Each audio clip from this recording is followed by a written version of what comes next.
Happy birthday to you. Happy birthday to you.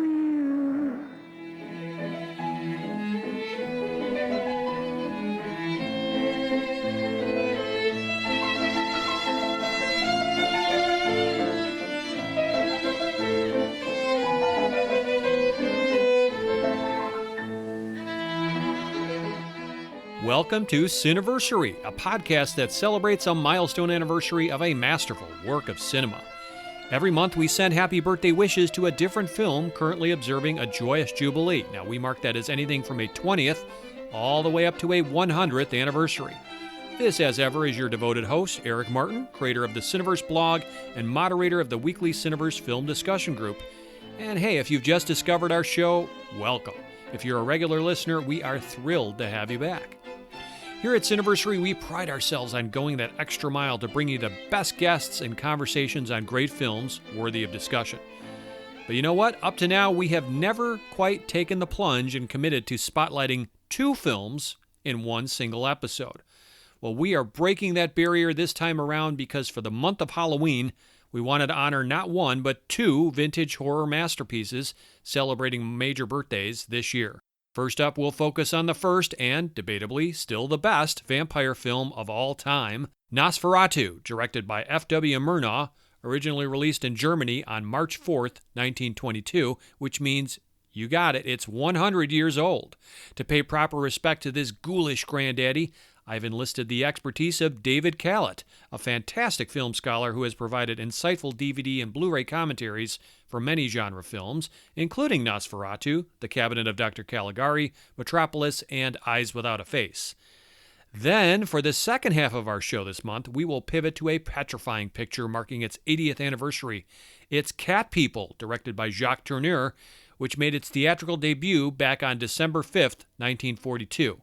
For that discussion, I have the pleasure of speaking with Rondo Writer of the Year award winner Gregory Mank, who provided the audio commentary for the Criterion Collection edition of Cat People, and who has authored several books on scary celluloid, including It's Alive, the classic cinema saga of Frankenstein.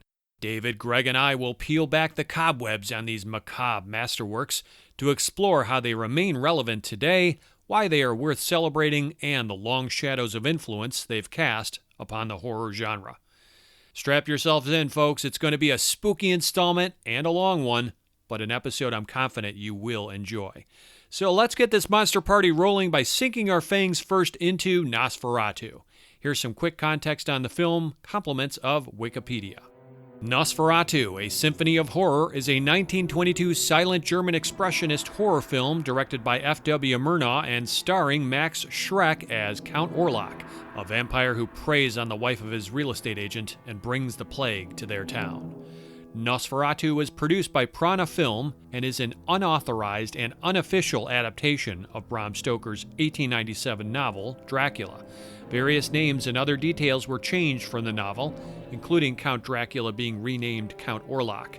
Although these changes are often represented as a defense against copyright infringement, the original German intertitles acknowledged Dracula as the source.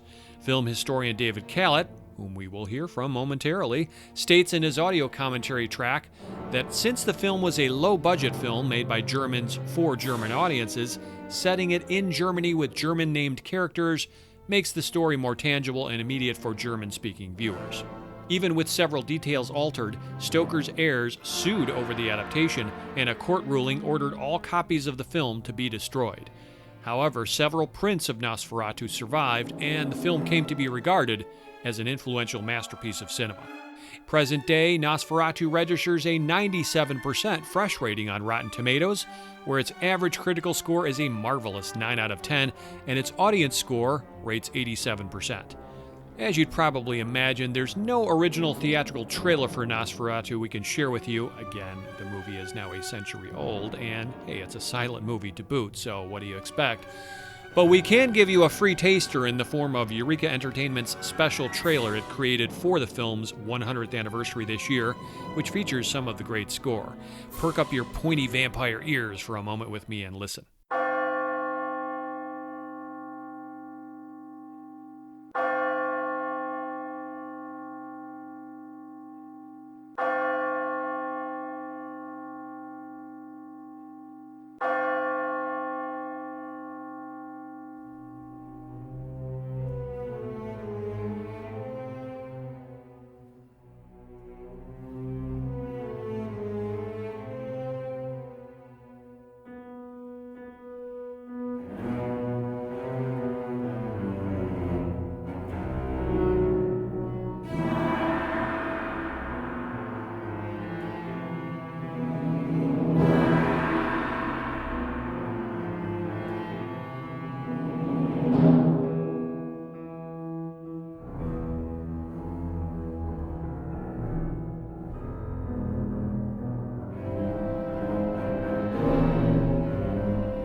right. We've again reached a point in our podcast where I have to caution you, not about the menace of the undead, but about spoilers.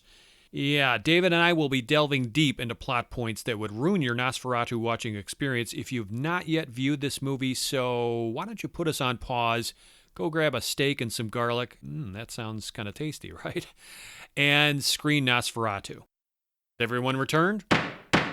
I hereby decree that this meeting of the Vampire Appreciation Society may officially commence.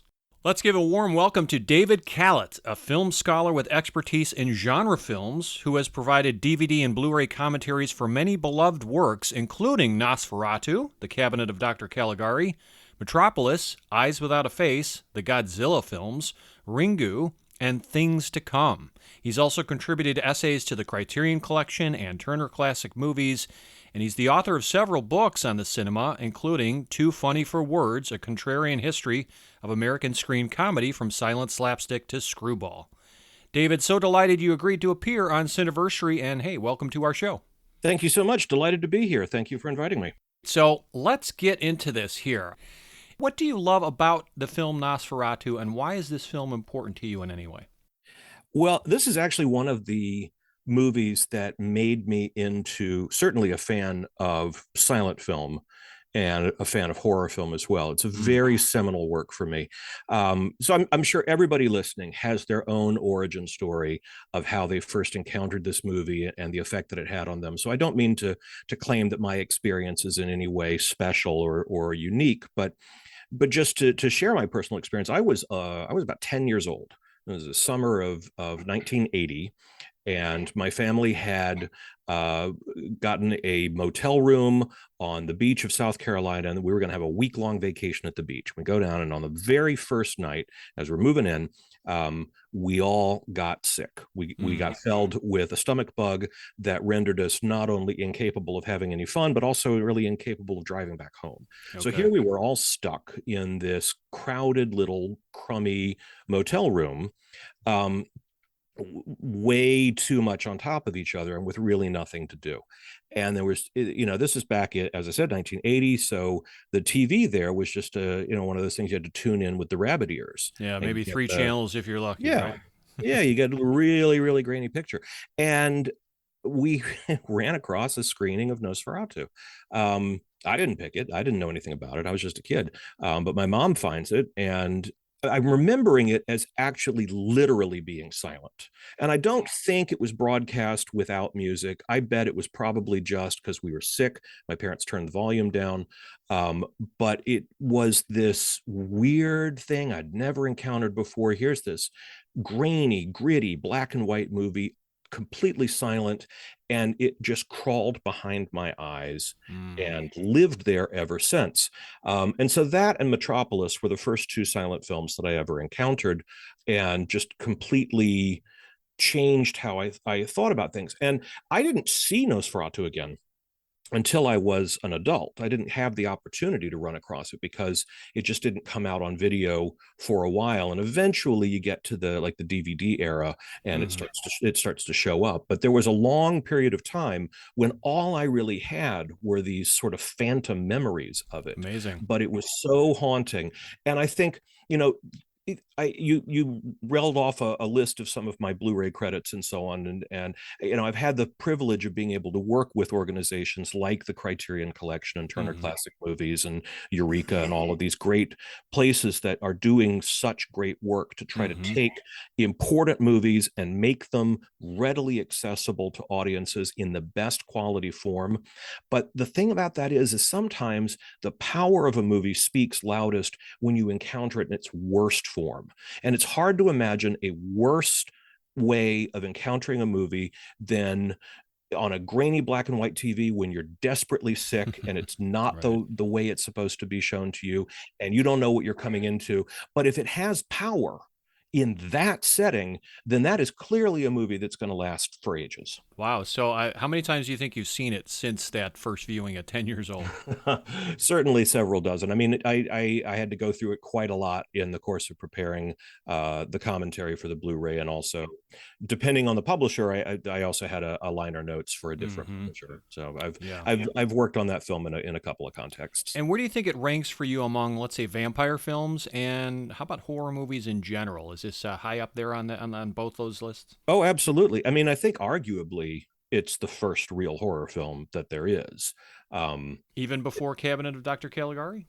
it does a different thing. I mean, Cabinet of Dr. Caligari, I think, is very much a precursor to the modern conspiracy thriller, and it's a very twisted kind of encounter. But that sort of supernatural horror film, that Mm-hmm. gothic approach. I said arguably, and I'm willing to let people argue for Caligari instead, and then you get the 1910 Frankenstein. It's not as if nobody had put monsters on screen before True. 1952, but it really gives us the language of what a horror movie would be like.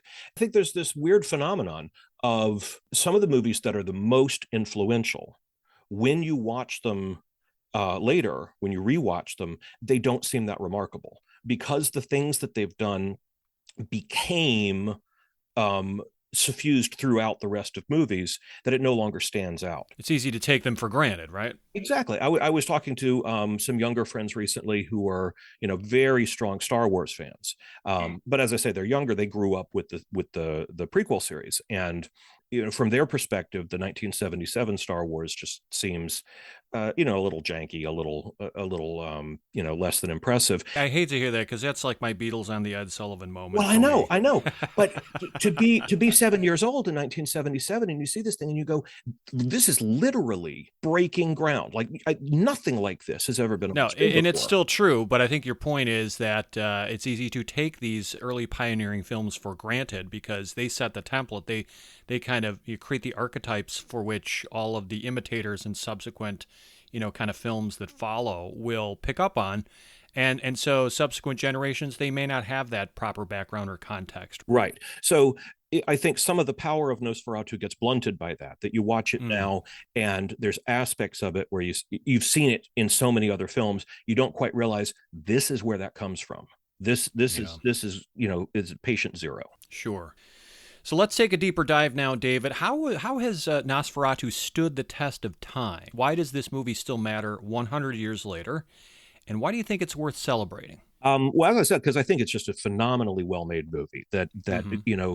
if a 10-year-old who's barely able to get through the day can sit in a darkened room and be entranced by it, this is a movie that can speak to anybody.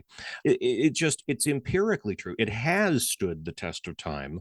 Generations upon generations around the world keep coming back to this because it is incredibly affecting. It's a Mm, beautifully made movie, and part of that is that Murnau takes two very dissonant styles and clashes them together. I mean, and that's kind of what Murnau's cinema is all about, is this juxtaposition of mm-hmm. different modes. So we remember very vividly the very, visually aggressive expressionist styling of the vampire scenes, and the way all of that just seems off kilter and threatening. Mm-hmm. But he's also got all of these, and especially in the first part of the movie, very pastoral, romantic images of this kind of fairy tale past.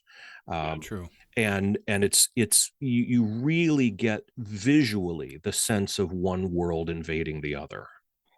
Yeah, two visual styles, of course. And I'd like to talk a little bit more about German Expressionism and how that factors into this movie if we have time. But yeah, I mean, for my part, I can't say that this is my personal favorite vampire film. I acknowledge that it's the greatest, however, and the most important among this subgenre. I don't think that can be disputed, at least in my own mind. So what is your favorite? Well, it may not be the one that I go to time and again every Halloween season, or this is a crunchy popcorn vampire movie.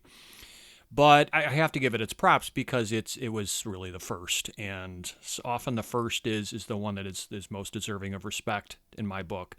So every horror filmmaker and fan is indebted to Nosferatu, right, for helping to establish many horror movie rules and tropes and visual styles that persist to this day. And this is a picture that may no longer frighten. That's a very subjective thing. It's not scary to me, but it continues to unnerve and kind of disquiet because it's an exemplary form of, I would call it, eerie entertainment, right? The masterful craftsmanship that you were alluding to is on display here, and that's helped Nosferatu remain accessible and effective to new generations, I believe. I think it's also deserving of serious respect because it helped advance film grammar and combine early special effects in a very distinctive and experimental way or an approach. It's, from what I learned, one of the first and most effective silent features to use intercutting of parallel action or cross-cutting montage, as well as some POV shots to better tell its story, right?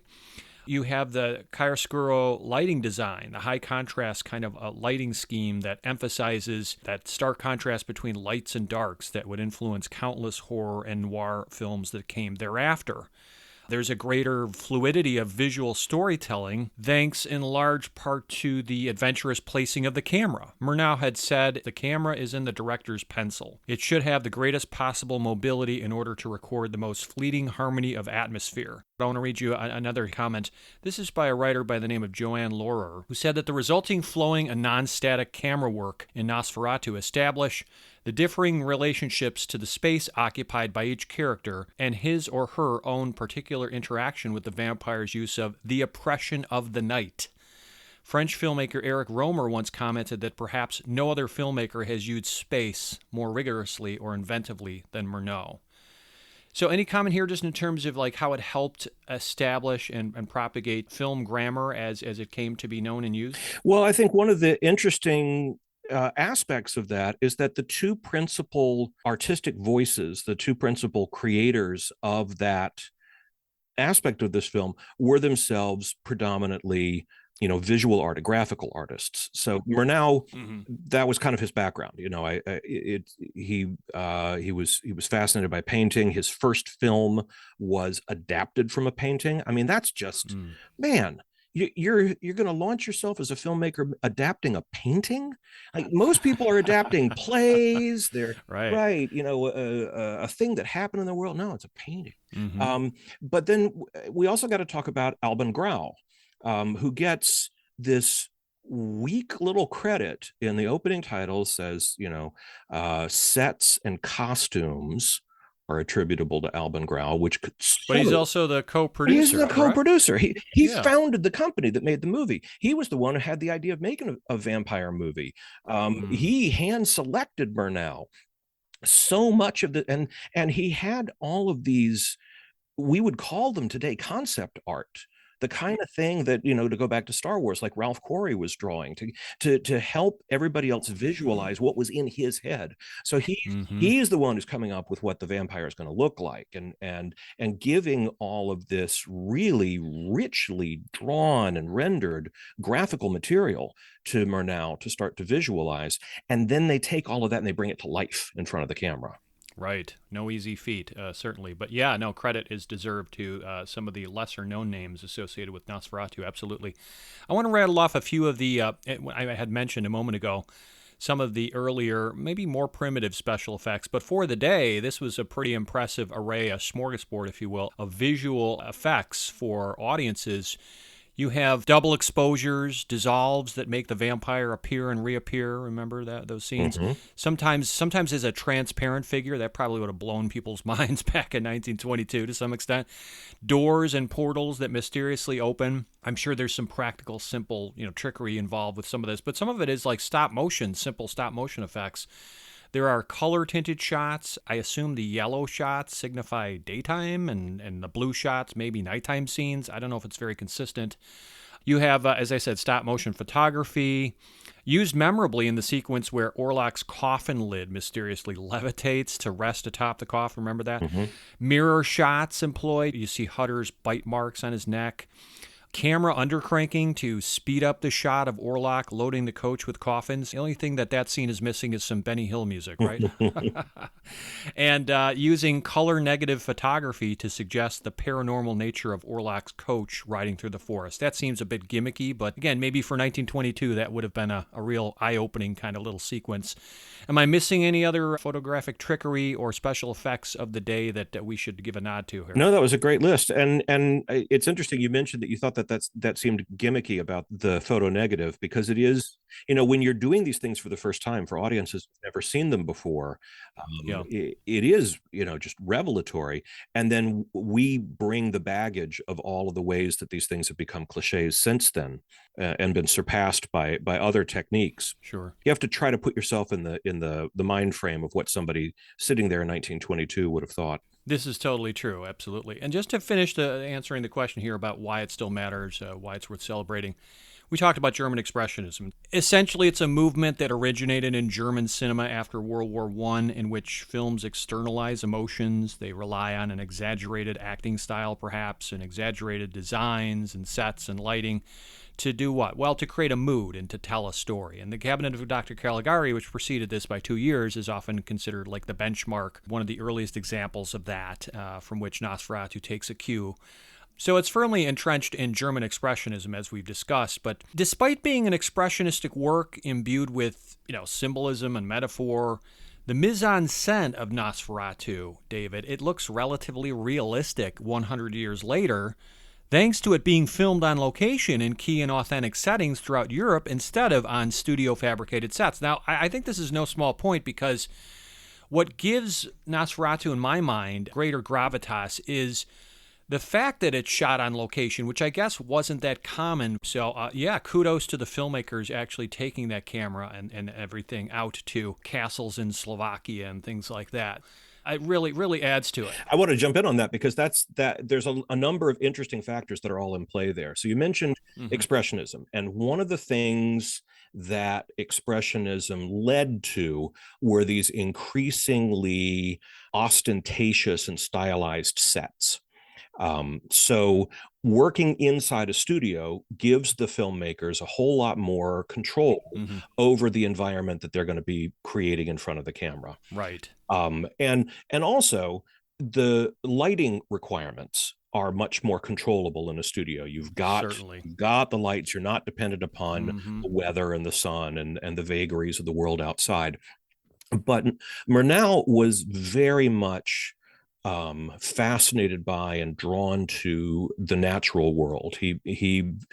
That naturalistic, bucolic, pastoral stuff at the beginning of the film, that's really Murnau. That's where his heart is. That's what he's, and you see that when he goes on to make his next masterpiece, Sunrise. That it's so good. It's got and then sort of its twin cousin, City Girl, which takes Sunrise and inverts it. You've got this juxtaposition of the city versus the countryside, but his version of the countryside is always kind of fairy tale, kind of romanticized. So he very much wants to get out into the world, and so he was pushing against the tide, as it were, of how German films at that time were going to get made, and it does make things more complicated for the production team. It does add logistical challenges and costs, and all of that then becomes part more of his talent as a filmmaker, to be able to keep all of those complications under control and have a coherent vision arise from them. Well said. Just to finish the thought here real quickly, I think it stood the test of time as well, because it's not as creaky and archaic as its 100-year-old vintage would suggest. Murnau, he keeps our interest alive and alert, and satisfies in the storytelling department by implementing proven cinematic techniques. We talked about parallel editing, the cross-cutting, the montage, the varying the camera placement to produce interesting shots and angles, and keeping the plot relatively simple. Of course, they had to really dilute and kind of condense the Bram Stoker Dracula story here for legal reasons, but also probably budgetary reasons, I would assume. Bram Stoker's novel, Dracula, it has this weird position in history, in that it comes out in the late 1800s, and it's set in contemporary times. The story takes place in the time period that the book was written and released. So you're supposed to think of this as the modern world. And it is about the modern world. The part of what the story of Dracula is dealing with is the idea that there were social structures that used to provide a safety net insofar as you would really never meet a stranger. You would always encounter somebody through being introduced to them by somebody else in your social circle who is taking some kind of responsibility for this point of connection. Mm-hmm. And if somebody's misbehaving, there is a social network of people who are connected to them who are supposed to help moderate their behavior and keep people in line. Now, I'm not trying to claim that things were great back in the Victorian era. It's not as if people didn't misbehave back then. But from the standpoint of Bram Stoker, he's looking at it and saying, well, as these social structures are breaking down, there is an increased likelihood that you're going to encounter somebody who's going to take advantage of you. And he's not alone in thinking about this. That's one of the themes that underlies the original novel of Dr. Mabuse, which Fritz Lang turned into his big epic conspiracy thriller pretty much around the same time Nosferatu's getting done. So this is swirling around in the marketplace of ideas at the time. What's interesting to me is that although if you sit there in the late 1800s and you look at Dracula and you think this is about now, that then leaves you to two strands of thought. Should a proper adaptation of Dracula be something that is always set in the modern day of the movie when it's made? Or should we continue to honor the point in time when the book was written and set it basically that end of the Victorian era? And the movies that have attempted to make Dracula adaptations into contemporary times really tend to feel weird. Like Dracula AD 1972 or things like that. They just feel off, right? It's not it. The formula is off, and people even got all kind of wound up on the axle when Francis Ford Coppola's Dracula came out, and it had him go into the movies and driving around in a car. It's like that somehow rubs us the wrong way. When Albin Grau and F.W. Murnau make Nosferatu, they take that story and they push it back in time. This is not set in 1922. It's set in kind of ambiguous Brothers Grimm era. Yeah, it feels very fairy tale-ish, like it transcends time. Right. And it kind of, it sets the stage for our expectation that that's when these stories take place. And so when Todd Browning makes the 1931 Dracula with Bela Lugosi, that's kind of set in 1931. Right. And you see in the sequel, Dracula's Daughter, it's taking place in a world of telephones and psychiatrists and so on. And then you move into the sequels and they're like, nope, this was all happening in the past. And same thing happens with the Hammer films. They kind of start off with Peter Cushing able to record notes to himself on a gramophone, and then they think, no, maybe these things happened in the 1700s. It's just audiences feel more comfortable doing the vampire stories in the past. Excellent points. I'm glad that you brought those up because it is interesting to kind of anchor them as to when they're supposed to take place and how it isn't very consistent from, vampire movie to vampire movie. But nevertheless, Nosferatu is an interesting case study of maybe a timeless fairy tale kind of milieu, if you will. I think it's also worth celebrating, David, because it can be considered one of the finest in several categories: horror, silent films, and it's one of the greatest German movies, or foreign movies for that matter, ever made. So, it ticks the boxes in many different categories, which is no small feat. That's pretty impressive. It's a really strong candidate for any of those categories. Absolutely. It's also transcended time because it feels surprisingly modern in its terrifying depiction of the spread of disease and infection. And, of course, that has preoccupied the world over the last 3 years. So, if you had watched Nosferatu maybe in 2020 or 2021 or even this year, you're instantly thinking of things like COVID-19 and, wow, what if things got really bad like they did in the Spanish flu of 1918, which was just a few years before they made Nosferatu, which I'm sure was on the minds of the filmmakers and the viewers who saw that film in that day and age.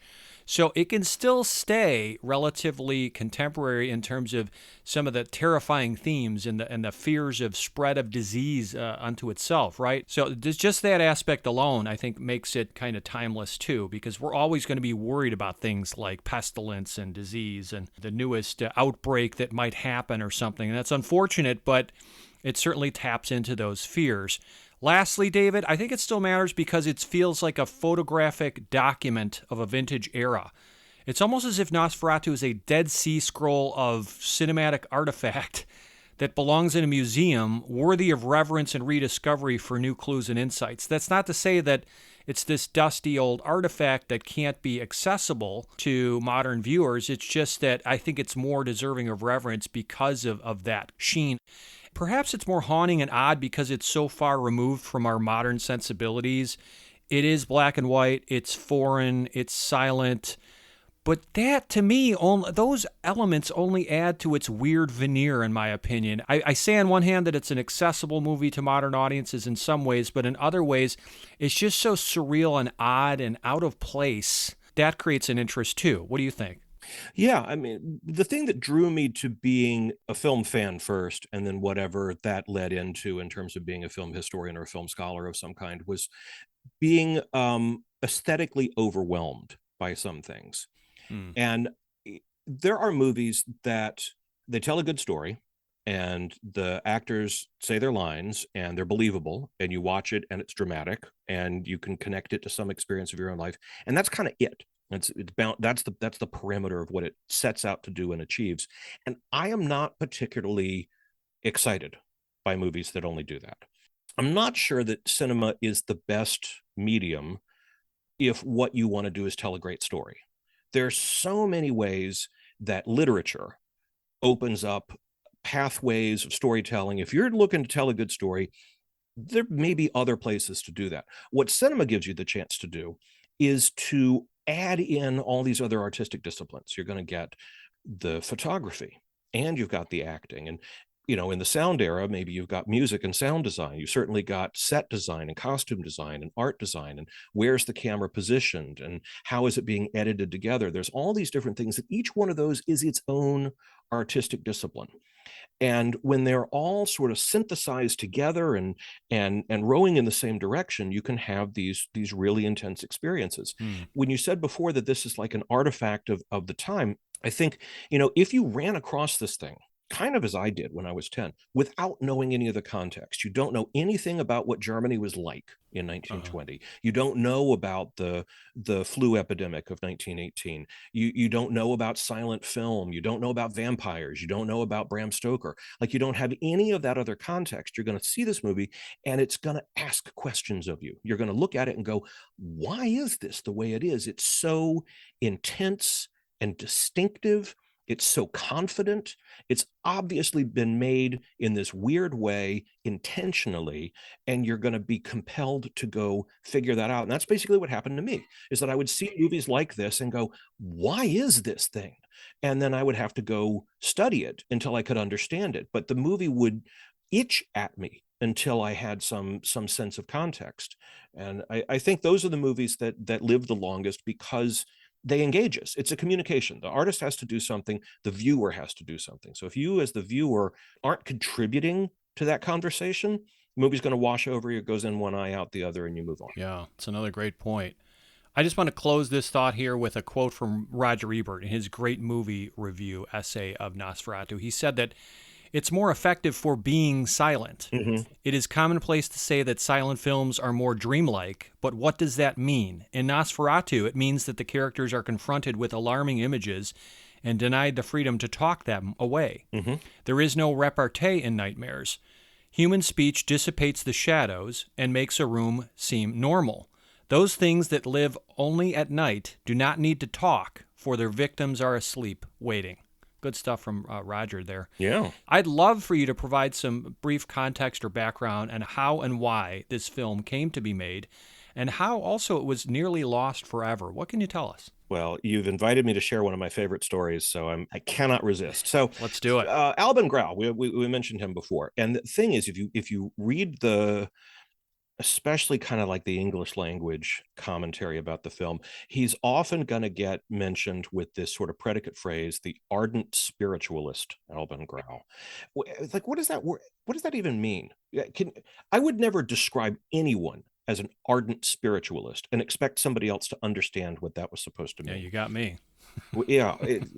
But okay, so what really happened, he was a member of, he was a foundational, really influential member of this occult society that was somewhat affiliated with Aleister Crowley.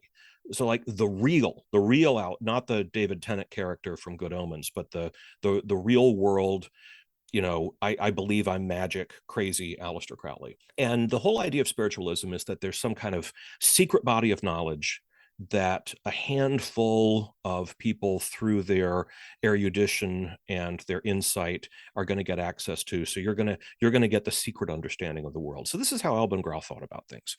And he claims, I'm pretty sure this story is completely made up, but he claims that he encountered a soldier in World War One who told the story about how his own father had been staked as a vampire. So this story sits with him and haunts him for a while, and he starts thinking about how great it would be if you made a vampire movie. So Alban Grau founds Prana Film, which is the company that makes Nosferatu, and he's coming up with the idea. And it's not surprising to me that he picks out Dracula as a thing to adapt, because Bram Stoker was himself in the orbit of occult societies. Depends on which source you believe more than another, whether that's solidly true about him or just a rumor. But there's certainly occultists who felt attracted to Stoker's works, whether Stoker himself was that involved. So Grau is fixated on this. He hires Murnau. They make the movie. They never asked for permission. Now, 1922, Bram Stoker is dead. The executor of his estate is his widow, Florence Stoker. There's no other phrase for it. She is a piece of work. She is like the original Karen.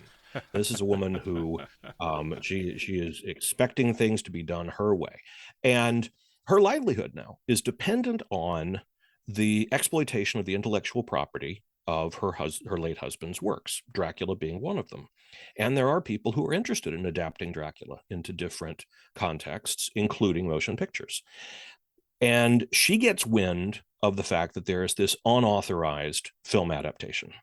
So she is absolutely furious. So I just want to stop you real quickly, because I had read some rumors that Grau and Murnau actually approached her and asked permission, but I assume those are unfounded rumors that have been debunked. I do not believe that to be true. Mm-hmm. As you will see, they do get an opportunity to ask her permission later, but that was long after the movie had been made. Yeah, quite different, right? Yeah. So she gets wind of the fact that this movie exists. She goes in to basically the trade organization of British authors, and this trade organization had invited her to join. Like this, so they had legitimately asked her to join. She joins. She pays her first month's dues, and immediately turns to the management and says, "You need to represent me in this copyright dispute. I'm the victim of copyright theft, and we have to go sue the makers of Nosferatu." And so her contact, the person that she is now going to be the bane of his existence for some time, has the extraordinary name of G. Herbert Thring. See why I'm obsessed with this story? This is just fun to say. It just gets better and better. You can't make this stuff up, right? So G. Herbert Thring now has a problem, right? Because 1922, film copyright law is not a well-settled area of the law. It's not like there's a good set of understandings about what all of this means.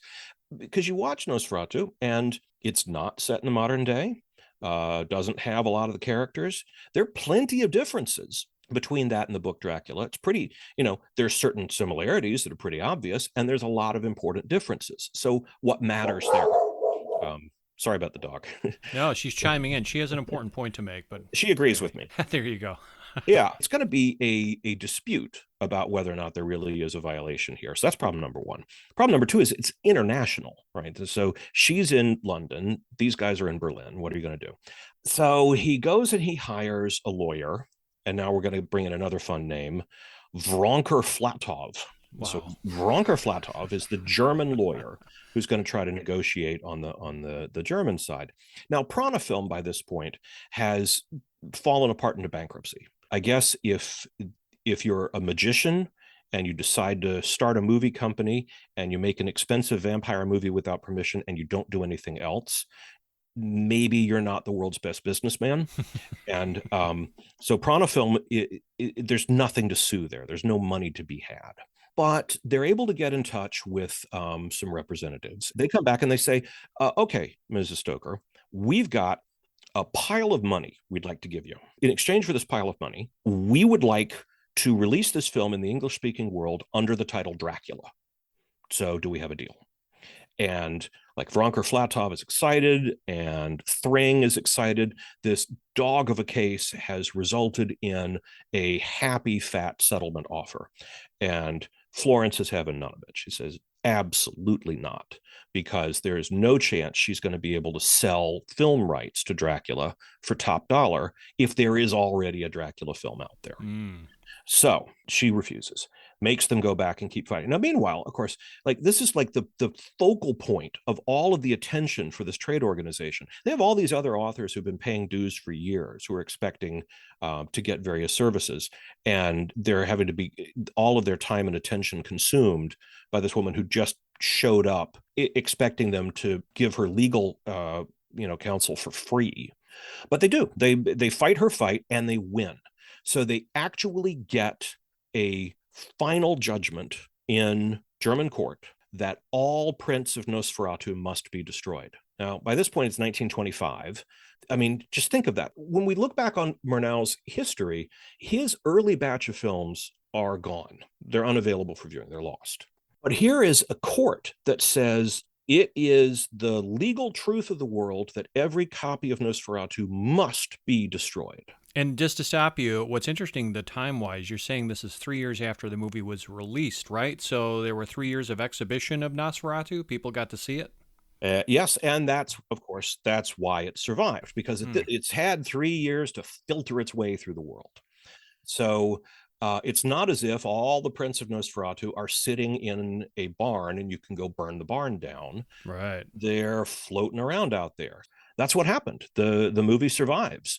I've never seen a copy with Dracula as the title, but I have seen beautiful, beautiful restorations from materials that absolutely prove it was not destroyed. And I think there's this wonderful irony. It's a story about this critter that the world wants to destroy and tries so hard to get rid of, and the vampire survives despite it. And the movie mirrors that experience in the same way. It's glorious. Is it safe to say that Stoker's widow maybe made a big mistake and she never actually got penny one for the rights to any adaptation, or did she come out victorious somehow in the end? She did benefit from a handsome sale of the rights to Universal, resulting in the Bela Lugosi film. Now, the people who made the Bela Lugosi film were aware of Nosferatu. They make there are some direct visual references. There was some behind the scenes goofing about Nosferatu. So they definitely knew about that film, and it didn't diminish their interest in the property. Okay. So why do you think it was given the subtitle A Symphony of Horror? What's the story there? Part of it, I think, is just standard issue German artistic pretension. Movies were really disreputable in the early days. It's kind of like where we are with video games right now. It's something that's popular, and as a result, there are people who are attracted to it, who are trying to do things that speak to their own sense of personal expression and artistry, and that also push the boundaries of the form. But the rest of the world looks at it as this highly commercialized, sort of déclassé sort of thing. I mean, Murnau really, that's not even his name. His name is Friedrich Wilhelm Plump, and he changed his name to Murnau because he basically disowned his family, because they essentially disowned him for wanting to pursue this artistic career. And there's a certain element of self-consciousness about that, to say, no, I really am an artist. I'm doing something great. Look, this is comparable to doing a symphony. You all know symphonies are great. I'm making a symphony. But so that's part of it. I think it's also what I was saying before about that it is a synthesis, or let's use a similar word, a symphony of different artists and different artistic media working together to create something. It's a scary story, and it's visualized in a scary way, and the actors act scary, and you got some scary looking sets, and so it's coming at you from every direction. So how is this version of Dracula and its head vampire different from subsequent cinematic interpretations of Bram Stoker's famous novel? This is a little fun here. We can do a little compare and contrast. Absolutely. The filmmakers significantly condense the story, Bram Stoker's tale, and many of its characters. You can make a case that Ellen essentially serves as three characters in one. She's Mina, she's Lucy, she's Van Helsing to some extent, just in terms of her agency. Yeah. Murnau and company, they dispense with the third act of the novel and alter the ending. In Stoker's story, the heroes pursue the on-the-run vampire to his doom at the end of a wooden stake, right? And here, Ellen must sacrifice herself to kill the vampire. So very different. It's not like the final product is only a 60-minute quickie. It's a 95-minute feature-length film that is actually longer than the Universal version and even I think the Hammer version. But they do dispense with a lot of the subplots and extraneous characters. Yeah, I mean, frankly, I like the Nosferatu ending better than the Dracula ending. I think the idea of her recognizing by seducing him, occupying his attention through the night so that he's there when the sun rises, that's brilliant. That is just an absolutely brilliant ending. So that I think that's in the film's strength. One of the obvious changes is that pretty much all the other versions, Bela Lugosi, Christopher Lee, Frank Langella, Dracula is suave and sexy and charming, and people are attracted to him. This vampire is physically repulsive. He's not this handsome aristocrat who can disguise his monstrousness. Yeah, he can't move around London, or in this case, this wherever they are in Germany, this made-up town. He's not going to be able to do that because you can look at him and go, "Well, look at him. He's a vampire." It's pretty obvious, folks, right? I mean, he's got rat teeth. Yeah. He represents disease and pestilence. He's thin and pale and stiff, and instead of changing into a bat or wolf like maybe some of the later versions, he can disappear and rematerialize at will, and apparently use his shadow as he would his body. So creepy stuff. Yeah. So his monstrousness is much more exaggerated. He's much more of an animalistic presence. Yes. I think another major obvious difference is here he doesn't turn his victims into vampires. This film shows no religious icons like a crucifix or holy water. I get that the town crier is kind of, drawing crosses on doors, but I'm talking about like a crucifix worn around the neck or something. You don't have holy water. There's no like religious subtext or spiritual stakes at work here, no pun intended on the stakes part, but yeah, so this is a little bit different in terms of it's not so much maybe good and evil as it is just survival versus death. Yeah. Yeah, and part of that is attributable to Alban Grau and his occultism, and F.W. Murnau feeling, by virtue of his homosexuality, was pushing away from a religious view of the world. These were not people who were going to sit there advocating that Christianity is going to save the world from monsters. Yeah, very different way to tell the story. Not where they were coming from. Absolutely. Yeah. It's also interesting, David, that this film has an unknown and unshown first-person narrator by virtue of the title cards. By contrast, Stoker's tale is an epistolary novel told by several different narrators. Of course, it is within the confines of a silent film, so you have to have title cards to some extent, but it's interesting. We're not shown that, narrator. We don't know whose voice this is. Right. Some would argue that Orlok's look and design are anti-Semitic. He exhibits characteristic physical traits of a Jewish person, which is unfortunate if you read into that. Therefore, this film would seem to portend maybe the rise of Nazism and widespread anti-Semitism in Germany that would occur in later years. But others contend that this was not the filmmaker's intent, and that there's no evidence that Murnau and Alban Grau were discriminatory against the Jews. What do you know about this? I guess there's issues there on both. So obviously there's this famous book from Caligari to Hitler, which talks about the German silent era as being in so many different ways anticipating and prefiguring and reflecting the rise of Nazi Germany. Yeah, as I said, movies are a communication. They are a feedback loop between people who live in a society communicating with an audience that lives in a society. So inevitably, that larger world around you gets wrapped up in it. And I think that's part of what makes me interested as a film historian to watch old movies is to use them as a window into the world there. So the fact that there was so much anti-Semitism just suffused through German society at that time inevitably means that those visual images and those ideas are there for the taking, whether the people necessarily intend them or fully understand that that's what they're doing. Okay. So I have no reason to think that F.W. Murnau himself had any anti-Semitic leanings. He was one of the early bunch of German filmmakers to say, I do not like the direction my country is going in. I am moving to Hollywood and starting over.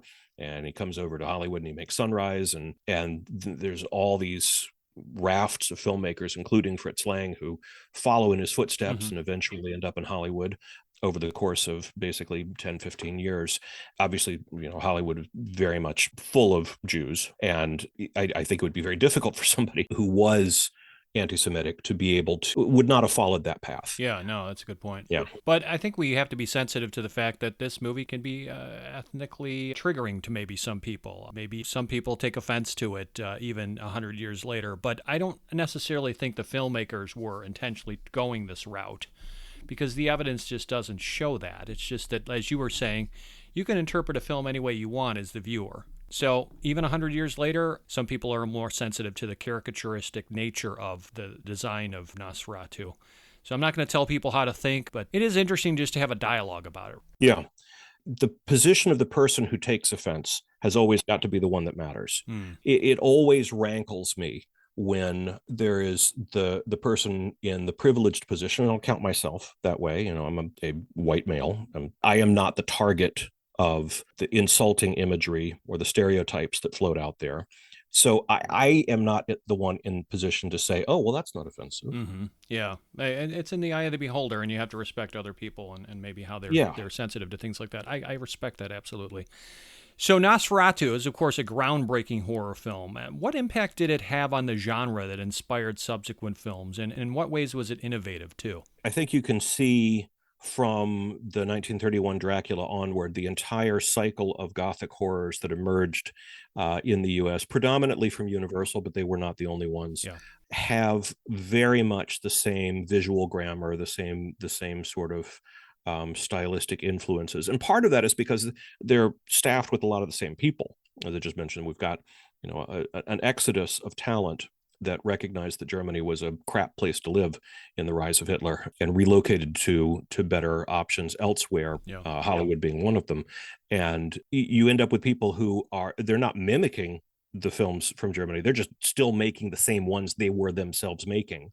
So that's part of it. But I think it's also clear that people who were focusing on horror filmmaking, if you see something like Nosferatu or Cabinet of Dr. Caligari, that's going to be a very affecting experience. And you're going to try to figure out how you can do something like that in your own way. Right. Yeah, I mean, you could rattle off quite a few innovations here if you really look closely, because this introduces new concepts to horror cinema. First off, sunlight is deadly to vampires. I think we can credit Nosferatu with introducing that concept, because I don't know of any literary precedents. Do you? That's an interesting point. I hadn't really picked up on that. Is that not in Bram Stoker's book? It is not. Also, you make a case that for the whole horror genre, this introduces the concept of sexually promiscuous, de-virginized characters must pay with their lives. Now, I'm not throwing Ellen under the bus. She is a virtuous woman. But she's making a sacrifice here, and she's making herself a carnal, wanton kind of character to lure Orlok into her orbit. And why is she doing it? Well, to save her husband, to save the town, to perform a selfless sacrifice, which is, of course, admirable. But again, this concept of the de-virginized characters you have to ultimately die by the end of the story is something that is picked up in like Final Girl stories, if you read into that from the 70s, 80s, and 90s. I think also to the credit of the filmmakers and the performance of Greta Schrader, is that how you pronounce the last name? Schroeder? What does she bring to the role? Well, it's a smart and brave female character with agency who must vanquish the monster herself, and that, I think, serves as an early precursor to the Final Girl figure I mentioned of the 70s through the 90s. She's admirable because she's intuitive and clever and courageous. She's a woman willing to sacrifice herself for the good of the village. And I think that's kind of a rarity for an early 20th century horror film. Would you agree with that, based on your knowledge of early horror films of this era? Yeah, and it's why I singled that out, that ending out as being superior to the other versions. It is kind of depressing how few strong female characters do emerge from that 1930s and 40s cycle of American horror films. Mm-hmm. You have so many vivid portrayals of characters by Bela Lugosi and Boris Karloff and Lon Chaney and all these great people, but they're all men. You're going to have to struggle until you get to something like Cat People, right? True. Great female cast, strong female. But again, characters. it's not a Universal movie, and Universal had dominated that particular era. And when you look at the Universal films, as fun and glorious as they are, the Universal horror cycle, especially in the 30s, you really don't have any female characters of agency. They're usually like hysterical women or women who faint at the slightest sight of a bat, things like that. And it's a bit unfortunate all these years later, but that was kind of what was expected of female characters back then. Yeah, and it's something to attribute to Murnau. I think he's got really strong female characters. We talked about Sunrise, we talked about City Girl. It's something that he did better than a lot of his peers. Absolutely. Lastly here, the German Expressionism and the Gothic elements on display helped set the mold for classic horror cinema. So Nosferatu's creepy cliffside castle, its supernatural shadows, its peculiar character movements, the high contrast lighting scheme, all of these things were imitated in many, many Fright films to follow. I'm not saying it was the first of its kind in all of these categories necessarily. It's just that the combination of a lot of these different Gothic and expressionistic and just outright classic horror elements were picked up after the release of Nosferatu. So can you cite, David, any movies or filmmakers you believe were influenced by this work? Now, of course, you already mentioned Dracula and that whole Dracula cycle from Universal and Hammer. And those are the easy kind of low-hanging fruit. What else, though? There's the Werner Herzog remake in 1979. We could certainly point to that. There's been rumor of another remake by Robert Eggers. I don't know if it'll ever see the light of day. But beyond that, can you cite any other influences in movies or by filmmakers? Yeah, well, there was that TV adaptation of Salem's Lot that came out in the 70s, and they basically have the same Orlok appearance, the bald head, the rat teeth, and the pointy ears. So very much copying that appearance. Clips of Nosferatu were cut into episodes of SpongeBob to make it look as if the vampire worked at the Krusty Krab. When my son was younger, he came to me complaining of nightmares after watching that episode. So I can relate. Yeah, and he showed it to me, and I just kind of laughed. I didn't mean to, kind of scoff at his, childish terror, but I'm like, buddy, it's not that bad. It's okay. He's scary. It is. Big guy. I can imagine, right? And in Batman Returns, Tim Burton has a character named Max Schreck. Mm-hmm. There's no other direct connection, but for all of us film fans in the audience, it's like, I know what movies he's been watching. I know what he likes. The whole Gothic kind of milieu of the Batman movies by Tim Burton, too, you could see he's taking a cue from Nosferatu. Right. But these things that we're mentioning, these are all very signposted influences. It is people who are trying to say, I love Nosferatu. I've watched it. You do too. And we're all supposed to kind of like wink and nod in the reference. But it is that the way in which this story structure of the juxtaposition of the old world and the new, the monster world with ours, how are the people going to first identify that they've been invaded? One by one, they're getting killed. You're going to, stand up to fight at the end. That is the basic story structure of, 90% of horror cinema that's gone on in the last 100 years. True. And we trace it back. And so that's, to me, the real influence is that we take this for granted that this is what a horror movie ought to be like. Mm-hmm. Absolutely. Props need to be given to Nosferatu for all of those reasons. Real quickly, there's a few other nods I just want to give comment to. You mentioned how the guise of Orlok was echoed in the Salem's Lot miniseries, of course. Also, if you've seen the What We Do in the Shadows, especially the original the theatrical film, I mean, you see that character, that old vampire character who looks so much like Orlok. There's a film called Vamp from 1986, another from 2014 called Blackwater Vampire. I've not seen them, but apparently they do take some visual cues from the look of Nosferatu.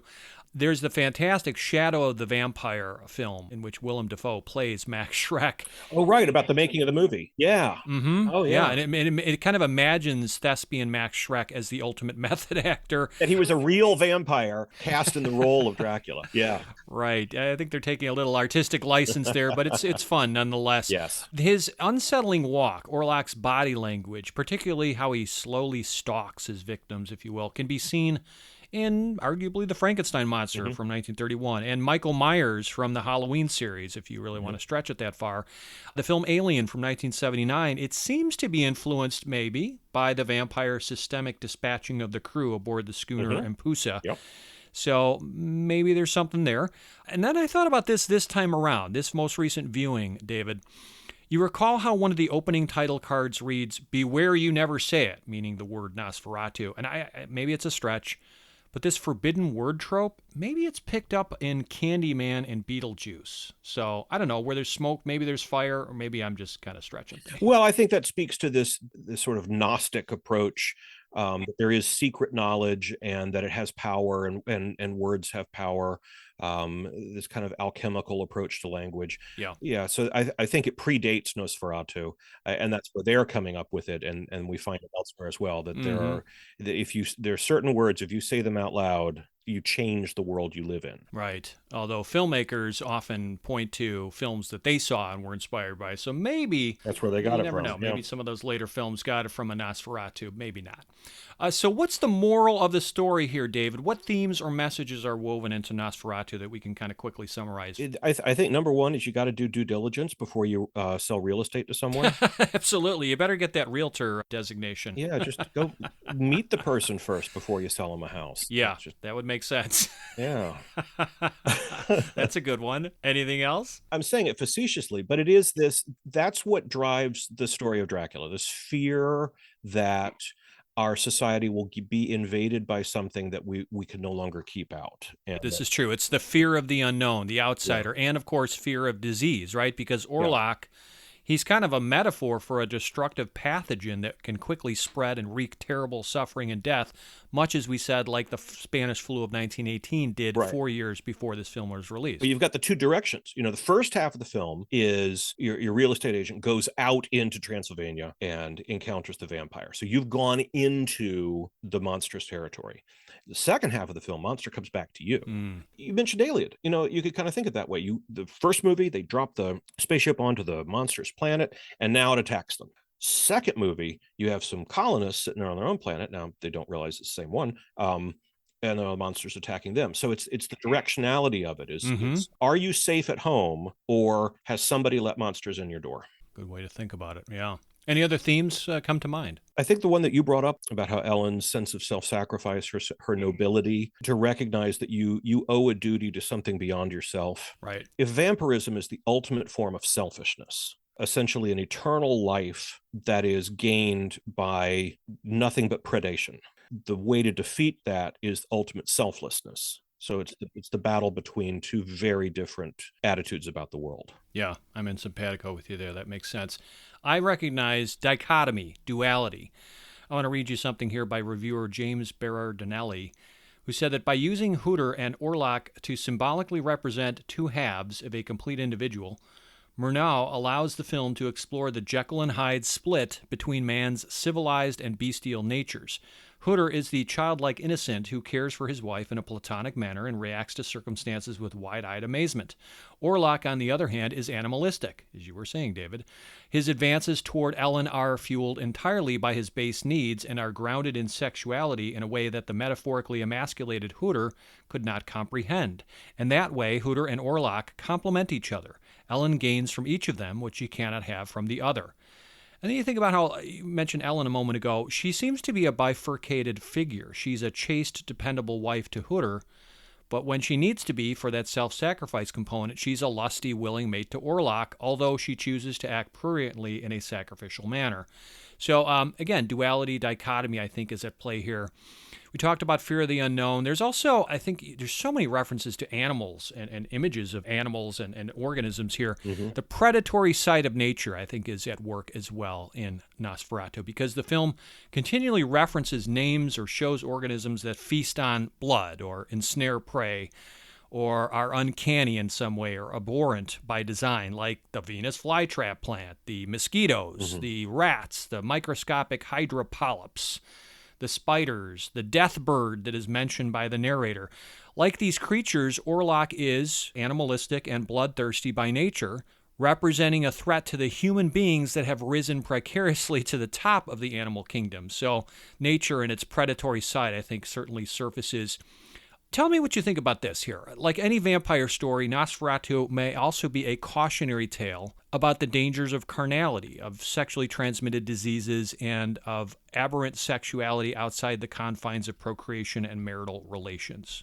I think that's definitely part of the vampire legends as a whole, and definitely part of the Dracula story.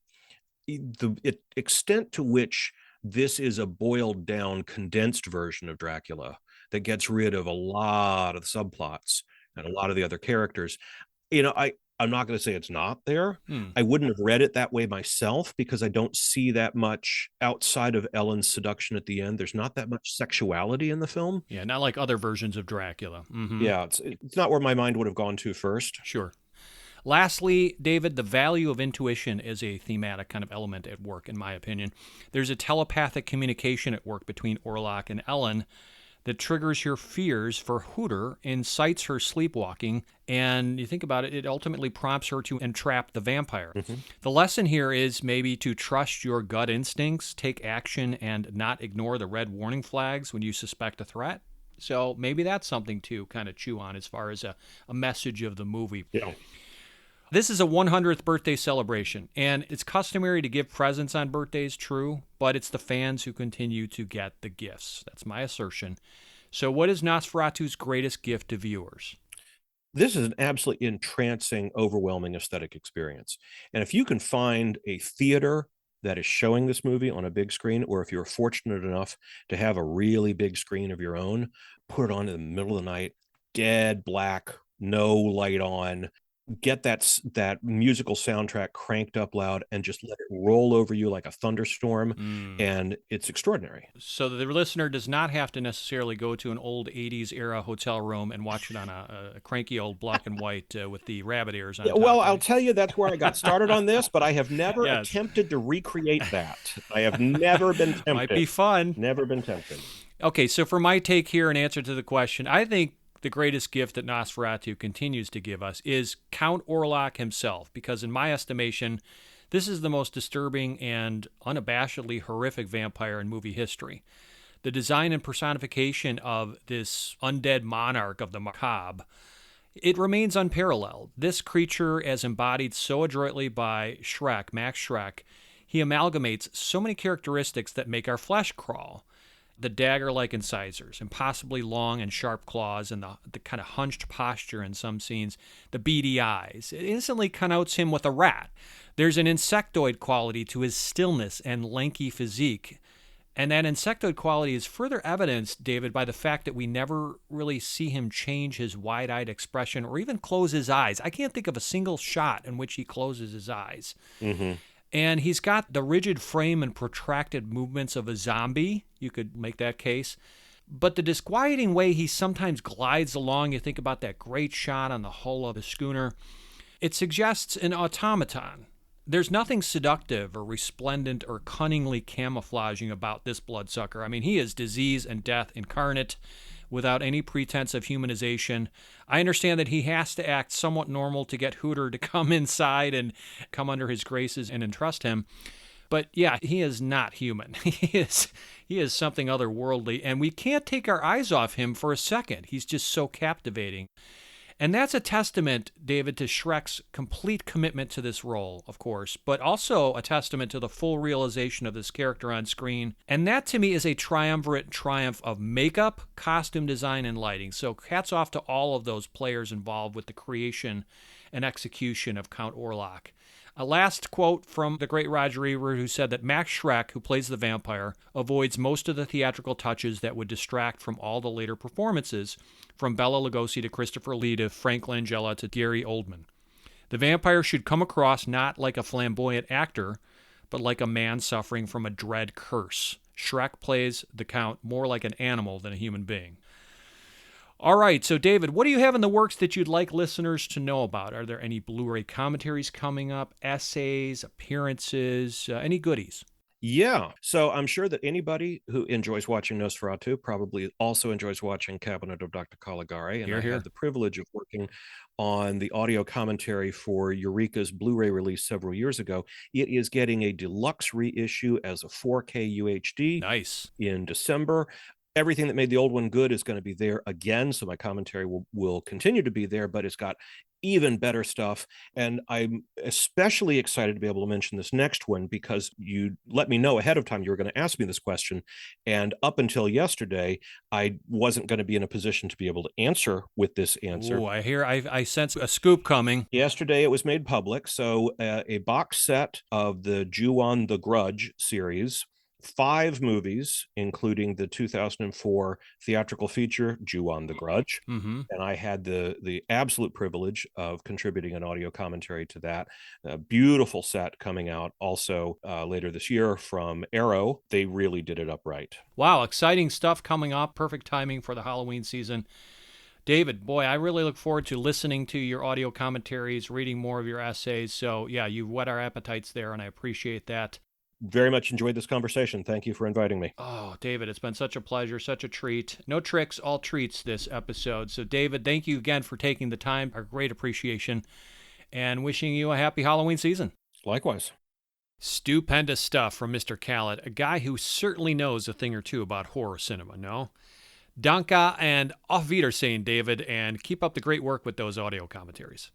Okay, we've ticked plague-spreading vampires off our list. It's now time then to turn our attention to feline frights and cat people. So here's the 411 from Wikipedia. Cat People is a 1942 American horror film directed by Jacques Tourneur and produced for RKO by Val Lewton. The film tells the story of Irina Dubrovna, a newly married Serbian fashion illustrator obsessed with the idea that she is descended from an ancient tribe of cat people who metamorphosize into Black Panthers when aroused. When her husband begins to show interest in one of his co-workers, Irina begins to stalk her. The film stars Simone as Irina and features Ken Smith, Tom Conway, and Jane Randolph in supporting roles. Production began in 1942 with Lewton being placed in charge of developing RKO's low-budget horror film unit. He brought together a team of filmmakers that he had worked with in the past, including Tourneur, editor Mark Robeson, and screenwriter DeWitt Bodine. Cat People was the first film upon which the team worked. They were given the title by an RKO executive who instructed them to develop a film from it. After researching various horror films and cat-related literature, Bodine and Lewton developed the script with Lewton doing extensive uncredited work on the story. Initial critical reviews ranged from negative to mildly enthusiastic, but the film did well at the box office, being one of RKO's biggest hits of the season. The film was followed by a sequel, The Curse of the Cat People, in 1944, as well as a remake directed by Paul Schrader, released in 1982. In the subsequent generations, Cat People has become well known despite its B-movie pedigree, and it was selected by the Library of Congress for preservation in the National Film Registry in 1993. Looking it up, Rotten Tomatoes rewards Cat People with a 91% fresh rating and an average critical score of 8.2 out of 10, as well as an audience score of 73%. Fortunately, the reissue trailer for Cat People has endured.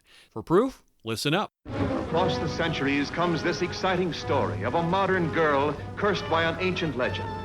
The legend of the cat people. Women whose kiss means death, whose love turns them into vicious, snarling beasts of prey.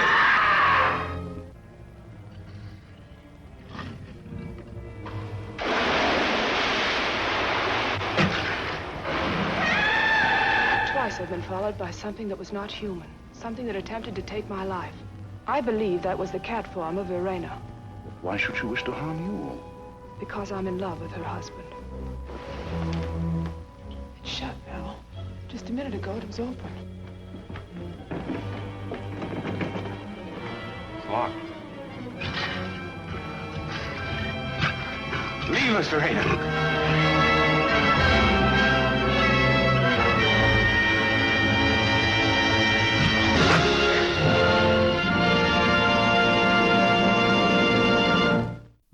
Hopefully you got the message conveyed earlier in the show about spoilers. Same message applies here. Never laid eyes on cat people? Don't make Irina come pounce on you in the dark. I've lived in dread of this moment. I didn't want this to happen. We all set? Time to roll out the Cineversary red carpet for Greg Mank. It's time to say hello to Gregory Mank, author of numerous books such as The Very Witching Time of Night, Dark Alleys of Classic Horror Cinema, It's Alive, the classic cinema saga of Frankenstein, and Bela Lugosi and Boris Karloff, the expanded story of a haunting collaboration.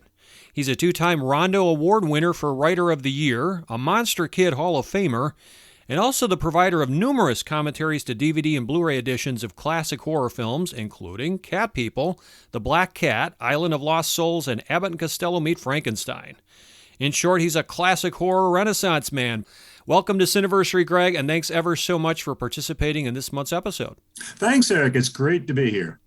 So let's get into it, Greg. What is it about Cat People that you love personally, and why is this film important to you? It's funny. It's kind of a personal thing, Eric, and that is that I've been doing this kind of work for so long. When I started many years ago, lots of the people who had worked on these films were still alive. They were still around. They were still available. Mm-hmm. You could still, pounce on them for interviews. And in the case of Cat People, which I've always loved, I was lucky to be able to get to a lot of people who were there, people who had worked on the film. For example, I talked to 3 actresses from it. Simone, who of course plays Irina, the leading role, and she was a trip.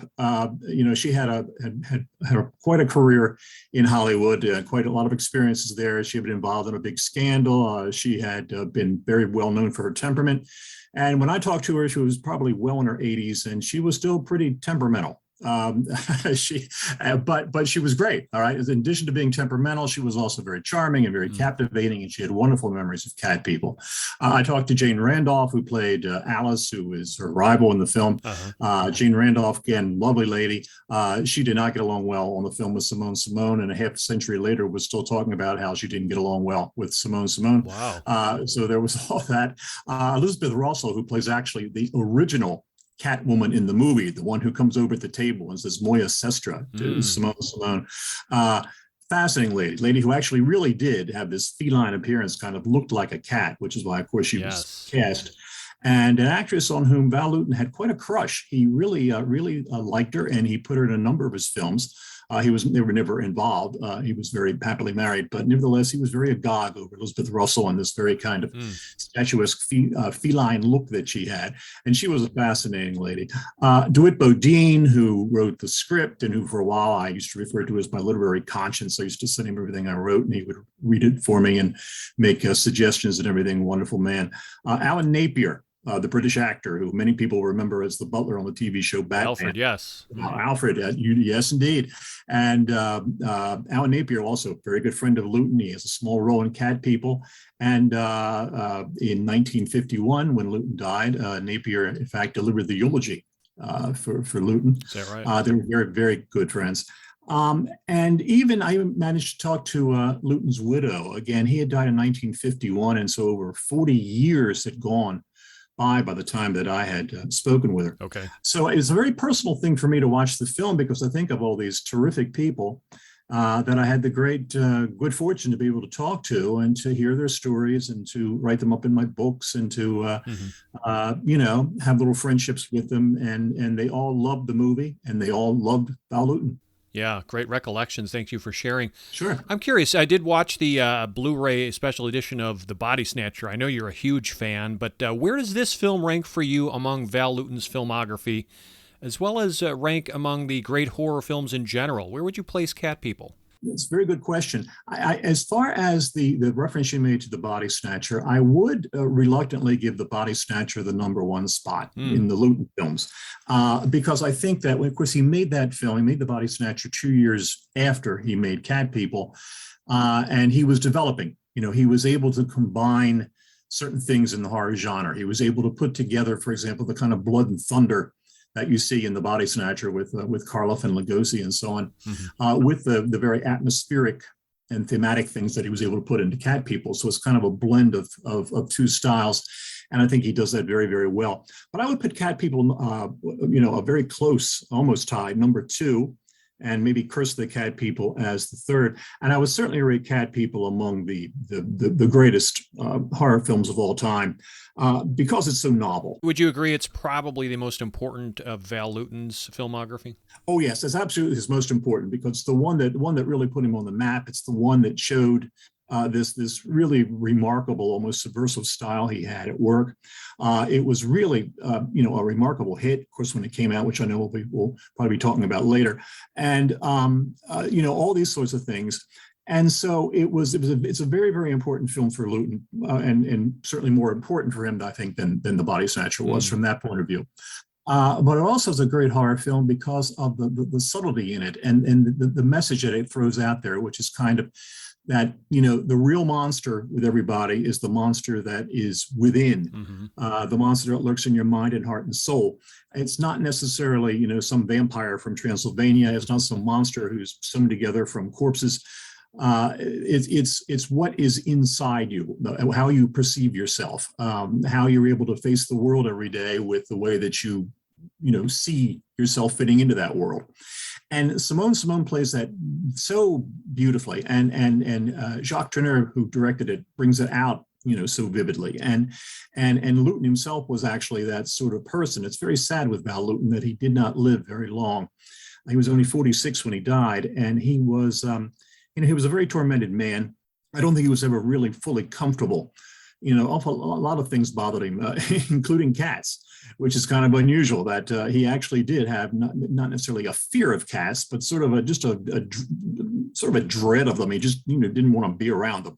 If he heard a cat screeching at night, it really bothered him. And so of course it turns out his first film that he does is Cat People.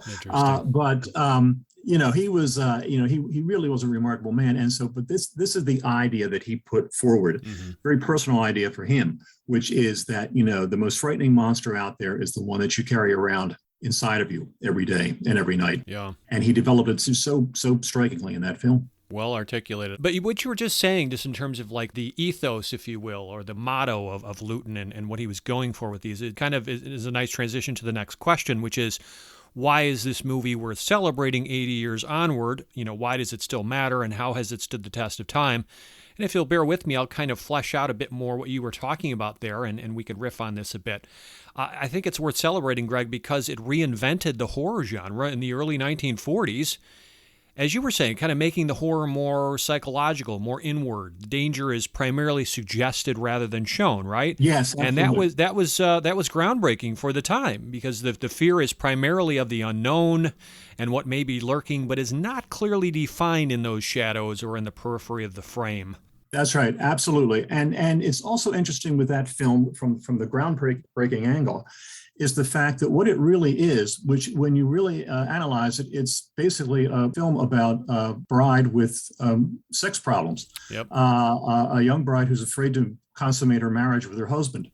And of course, back in those days in 1942, if somebody had gone to the censorship office and said, we want to make a movie about a young bride who's afraid to have sex with her husband, they would have been laughed, out of Hollywood for even thinking they could get away with making a movie like that. Right. All right. Lewton came up with this concept, and what he did is he basically takes this psychological sex story that is there, in which Irina marries Ollie, and then the two of them are this lovely picturesque couple, and you expect that they're going to have absolute bliss when they get married, and she just cannot bring herself to to go to bed with him. Of course, the story claims it's because she has this superstition from her country that she will actually, somehow transform into this beast, into a leopard or a panther or whatever, and that she'll rip him to shreds. And of course, what it is, down below there subliminally is that, you kind of wonder what really is going on with her. Is she frigid, or is she a lesbian, or is she a frigid lesbian, or is, who knows what, what's going on here with or maybe has she been brainwashed by people from the old country or something like that, right? That's right. Somebody brainwashed her about all this and said, that, when you marry your husband, don't sleep with him for the first year or something. Who knows, what's going on in her head.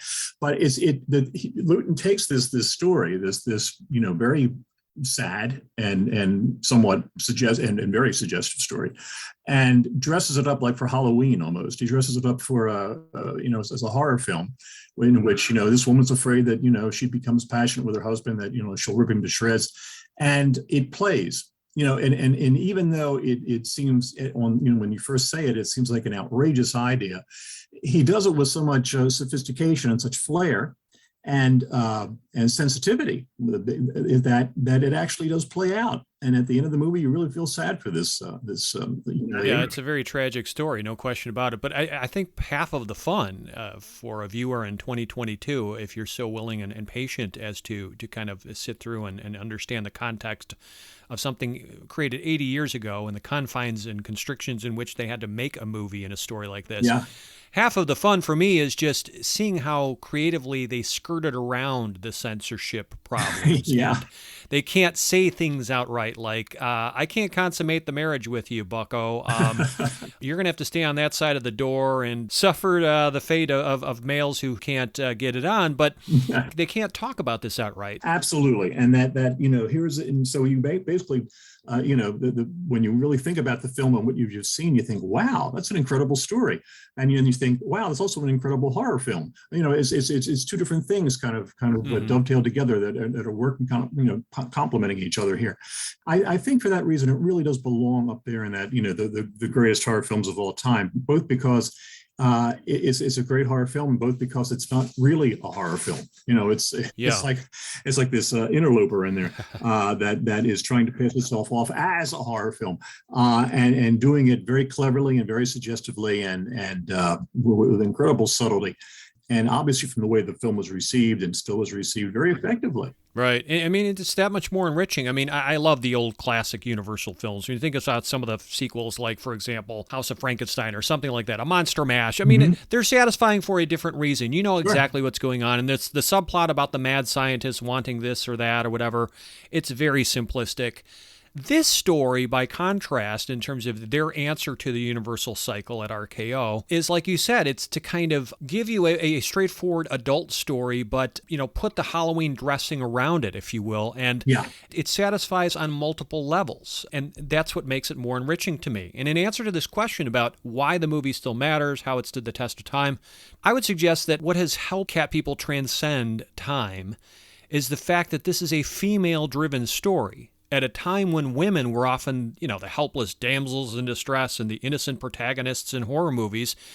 And here, in contrast, the female personalities in Cat People are fascinating. Absolutely. Particularly Irina, who is a tragic but well-illustrated figure, but also an antagonist to Alice. So, when you think about contemporary horror films of that era, very rarely did they feature strong female characters as the leads. No, it's an excellent point. And Luton was really being commended for in many of his films that was the situation, that he would have strong female characters.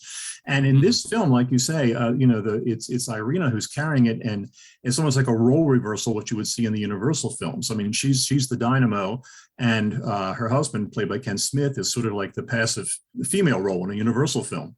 He's sort of the Evelyn Ankers, whereas she's sort of the Lon Chaney or the Bela Lugosi or the Boris Karloff.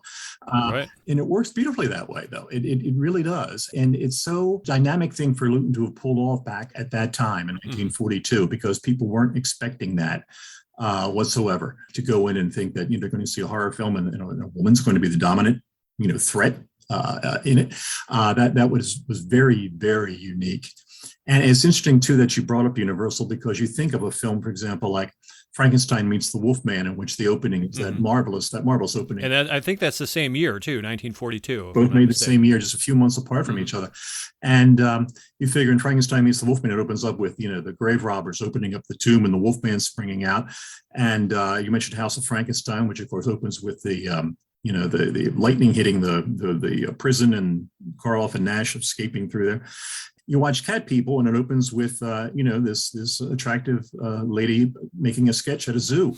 It's a complete departure of what you would expect. Then there's no threat. I mean, the cat in the cage is a threat, but I mean he's in there and he's under control. And the story it starts off as a very sweet, charming love story, and doesn't feel any pressure to suddenly rush into where it has to go as a horror film. Yeah, I mean, it's such a stark contrast from, as you were saying, a lot of these Universal films where it's set in these almost Neverland kind of milieus, these kind of timeless settings somewhere in Eastern Europe. And here, you think about the settings and the environments of the main characters. This is a segue to my next question, Greg, which is, what impact did Cat People have on the genre that inspired subsequent films? And for that matter, can you cite any movies or filmmakers you believe were influenced by this work? So I would say, just a quick answer here, and then I'll turn to you, but really up to this point in classic horror films of the 30s and 40s, let's say, you almost never saw like contemporary stories set in like contemporary environments where people held real jobs, right? Right. Alice and Oliver are working together at this, for this one firm. And it just feels very 1942, not necessarily like turn of the century or 1800s or something like that. So I want to read you something now. This is by Deep Focus Review author Brian Eggert, who does some great essays on classic movies. He said, the film remains exceptional because Luton demanded its artistry and themes move away from what audiences were accustomed to seeing.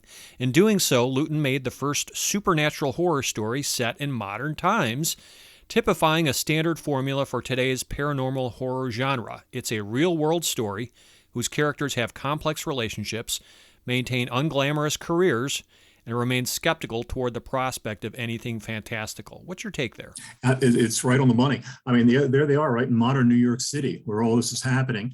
Some of the scenes are taking place in that drafting office where the two people work. The big scene where the confrontation of the two cat women, if you will, takes place in a restaurant. The zoo is there, but I mean, there's nothing really that threatening about the zoo until the very end when the leopard springs out and kills Irina, and it makes the film in many ways more frightening. And of course, the incredible thing about the fact that, you could say that the most frightening thing in the movie is a bus, or that the most frightening thing in the movie is a swimming pool when we get into those shock sequences. Yeah, things that would seem innocuous or harmless on the surface. Yeah. But when you associate the word bus or swimming pool with Val Luton, suddenly it conjures up images of absolute terror. Absolutely. And people said, oh, I was so scared by that scene. And, one was in the theater and the people just screamed and carried on. Right. And they screamed at a bus, or they screamed at a swimming pool. And he said, well, you have to see it, Yeah. And it really is. I mean, it was so clever the way that they were able to work that kind of thing into to make it such a nightmarish effect. But, it's interesting what you were saying a little bit ago about how this affected other studios. And that is that it was very, very bizarre for me because I did the audio commentary, of course, for Cat People. And about a year or so ago, I did one for a really bad Universal film called Jungle Woman. And I don't know if you've ever seen Jungle Woman. Long time ago. Yeah, it's the second of the Paul of the Ape Woman trilogy that Universal did. And they tried, it was interesting. This was Universal. Was this one of those Aquanetta films? That's right. This was Aquanetta. Mm-hmm. Right. So you had sort of the same Luton ingredients. You had a dominating leading character who was a female who was played by Aquanetta, and you had the film executed in such a way that you didn't really see too much going on. It was all done by suggestion. And this sort of thing. It's very, very interesting to watch because it failed so badly to even come close to a Val Luton film. But of course, let's put it in context. Jungle Woman came out after Cat People, so it was definitely riding the coattails, right? It's riding the coattails, and it's trying to do the same thing. It's trying to sort of rip off Cat People, and it just can't. It just can't do it. And it's an interesting film to see that they're making a noble effort, and the director, Reginald Leborg, is trying awfully hard to make this thing work. But he doesn't have nearly the actress in Aquanetta that, of course, Luton had in Simone, and he doesn't have the same script that they had, that DeWitt Bodine had written for Cat People, and these sorts of things. And they don't have Luton, to kind of be the mastermind here and say, okay, this will work if you do this, and this will work if you do that. But it's a very wannabe. It's almost a Universal film that it's a wannabe Luton film. Yeah. And is perilously bad. And fascinating to watch because of its badness. Right. And I don't know if Luton ever saw it. If he did, I'm sure he just shrieked with laughter for a long while at the whole pitiful attempt. But it was the kind of thing with Luton did that you almost needed him to do it. There weren't that many people who could do what he did, and there weren't many people afterwards who could do what he did. Yeah. So this question of what filmmakers or movies were inspired by Cat Cat People. I'm going to defer to your expertise because you know more, but I would say not many. There's obviously the sequel from 1944 called Curse of the Cat People. You rank that as one of the best in the Luton cycle. 40 years later, there's the modern remake by Paul Schrader of Cat People from 1982. But in between, there aren't necessarily a lot of films or directors who were trying to do similar things. Or was it more of a subtle, subconscious kind of nod to Cat People? Yeah, it's interesting that one of the people who worked with Luton very early in his career was the director Robert Wise, who of course later directed The Body Snatcher and actually began his directorial career when he replaced the original director on The Curse of the Cat People shortly before The Body Snatcher. Robert Wise had a very great allegiance and respect for Luton and had known him very well. And he made a film called The Haunting in 1963, which is sort of Luton-esque. It does an awful lot of things with suggestion. It does an awful lot of things with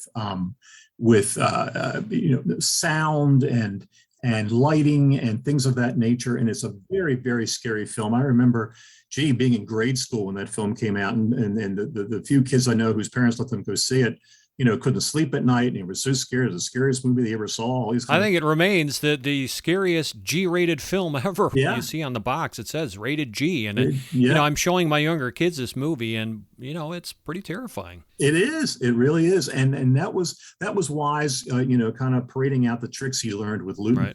Right. Who unfortunately had been gone for like 20 years by the time The Haunting was made. So yeah, there was Robert Wise, but but very few come to mind because today most directors are under pressure to deliver a horror film that is going to really deliver the shock or gore elements. That's true. And they can't take time to kind of build up a story like somebody would build up Cat People all those years ago. But as you said, Cat People was a big commercial success. You would think that there would have been more of a spin-off kind of a cycle where they were trying to do imitation movies. You mentioned Jungle Woman. And it's also interesting to kind of dovetail and think back like that word rip-off. Cat People is definitely a bit of a nod to The Wolfman, which came out a year earlier in terms of twisting the story around to having a female lead. Yes. Instead of lycanthropy, it's all about, turning into a panther or a cat woman, if you will. And there are some similarities, not necessarily in the plot, but just in terms of some things between the Wolfman and Cat People. You think about Wolfman has the carnival, Cat People has the zoo, and there's just little kind of nods where you could tell that they're not necessarily exploiting or ripping off the Wolfman, but they're kind of taking a little bit of that formula. You have the Bela Lugosi and the gypsy character in Wolfman. Here you have, as you said, that Serbian sister. Right. Exactly. So it just seems like, just to be fair, I guess detractors would say, well, Cat People may be ripping off the Wolfman. But as you and I were discussing earlier, it seems such a fresh and original and inventive twist on that tale that it's a movie unto its own. Yeah, exactly. And these films, these horror films at the time, all had their sort of little rituals that they had to have in them, such as the things that you mentioned. And the producers knew if they didn't have at least some of these things in there, that the audiences were going to be disappointed. I mean, they came looking for some of these kind of elements, such as the carnival or the zoo or whatever. And these kind of things were part of horror films. So if you couldn't go 100% cold turkey away from what the audience was going to come to see. You had to give them the goods to make them happy, but you could still take what you were giving them and twist it entirely to suit your own ends and to give them something different that they didn't expect. And so that was Luton's game. Absolutely. So let's summarize here briefly, and before we move on to the next question, I had asked, what impact or effect did Cat People have on the genre of horror that perhaps inspired or influenced subsequent films or filmmakers, etc. We can agree, right? It adopted a novel approach to horror movies for the time. As we said, instead of showing a physical manifestation of a monster, as was the trademark of the Universal horror films, what did it do? Well, it suggested that there can either be a supernatural explanation for what we see or a psychological explanation, with the latter kind of insinuating that it's all simply happening in the character's mind. So in short, Val Lewton, he kind of introduces the psychological horror film, at least in this kind of twist, which is still with us today because, filmmakers sometimes like to have fun with, is it all in the character's mind? It also proved that with a lot of imagination and talent, you can overcome small budget limitations and create a memorable motion picture. Because let's face it, Val Lewton was not necessarily given the keys to the kingdom. He was given some pretty tight budgets and some pre-approved titles. Yeah. So they're telling him, here, make a movie called I Walked with a Zombie. And you're Val Lewton, and what the heck do you do with that, right? Yeah. Or make a movie called Cat People. Well, what do you do with that? I mean, you do with it something that only a very talented and industrious, inventive filmmaker would do, which is let's spin it in a way that people wouldn't expect. Yes. Again, they rose above the limitations, the budget limitations. And as we were talking about too, Greg, I mean, Lewton and company were instrumental in putting female characters first as the main protagonists in many horror films. Now today, many fans, film scholars, and critics would likely name among the very finest big screen horror works those that have one or more female actors at the top of the cast list. If you really think about it, in the whole pantheon of great horror films, often the lead is a female. Not necessarily one with agency, but the great ones usually have females right at the top. So before Cat People, I mean, you're the expert, you tell me otherwise, the only female leads in horror pictures that come to mind for me are Fay Wray in King Kong and Gloria Holden as Dracula's daughter. The That's pretty much it. The women were always being incredibly mistreated, in the films and exploited, or something freakish would happen to them. For example, in Island of Lost Souls, I mean, there's another whole different type of Catwoman. Oh yeah, pre-code there. Yeah, very pre-code. But Charles Lawton, transforming, a panther into the actress, the starlet Kathleen Burke, and Loda the Panther Woman, whose stubborn beast flesh keeps creeping back, as Lawton puts it. And so you had characters like that, or you had the Bride of Frankenstein. Elsa Lanchester is just marvelous as the Bride of Frankenstein. But she's only in the movie for a handful of minutes. That's right. She's only at the very end. She's the payoff, at the very end that you get to see her, and she gets blown up. She's gone. But usually, I mean, you see things like, back to Kathleen Burke, you see a film like Murders in the Zoo, in which, you see her, Lionel Atwill, throwing into a pool full of alligators, and things like that. I mean, that was sort of a woman's lot in horror films back in the 30s. They inspired the leading villain to all these rhapsodic things that he did, all this crazy insanity that he would purvey. But basically, they just kind of stood there and inspired this to happen. They didn't really take an active role. Yeah, they were waiting to be rescued by some male. That's right. And so when Lewton came along, he has these kind of films, and he has a film, for example, down the road, like The Seventh Victim, yes, in which was a marvelous film, and which the terrific Gene Brooks as the ex-devil worshiper in that is just an incredible character. And so all these marvelous female characters that we think about in horror films that come into the light in the 40s. Lewton did an awful lot to bring them in, awful lot to usher them in, and put them right up in the forefront.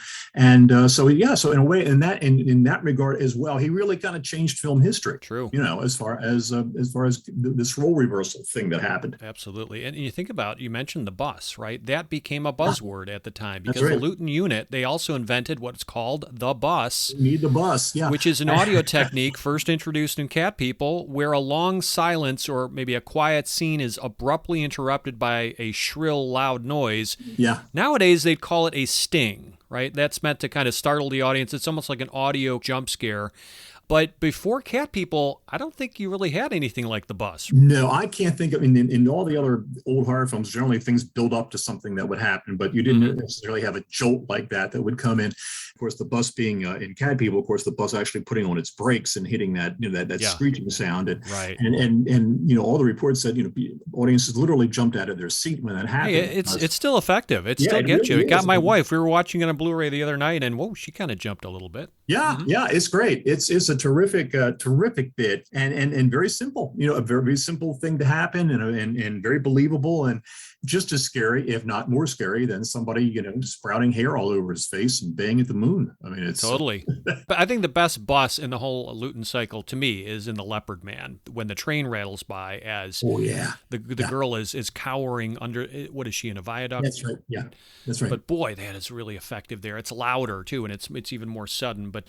And speaking of Luton, I mean, this movie kicked off the Val Luton cycle of horror films at RKO. We talked about this, these B movies that played like A films. So Luton he's kind of this rare early example of a producer who is considered the true author of his works instead of the director. Now, I understand there was David O. Selznick and others before him, as far as a producer kind of being the author of a series of works, so let's say. But, as far as a B unit, especially a studio like RKO, Luton was kind of the first of his kind. He really was. I mean, and it was funny because of the fact that he claimed, at any rate, that he got very little respect. I mean, on one hand, they left him alone. He had what he called his snake pit, all right, which with his writers and his editors and his creative staff, and he had his snake pit. And they would say, they'd throw him again one of these title tested properties and say, here, make a movie out of this title. Right. And he would go about doing it, and that was great. But at the same time, it was sort of like, oh, well, he's making horror films. And so even in those, by that time, the horror films themselves had fallen into such disrepute. I mean, they were popular and they were fun and they made money.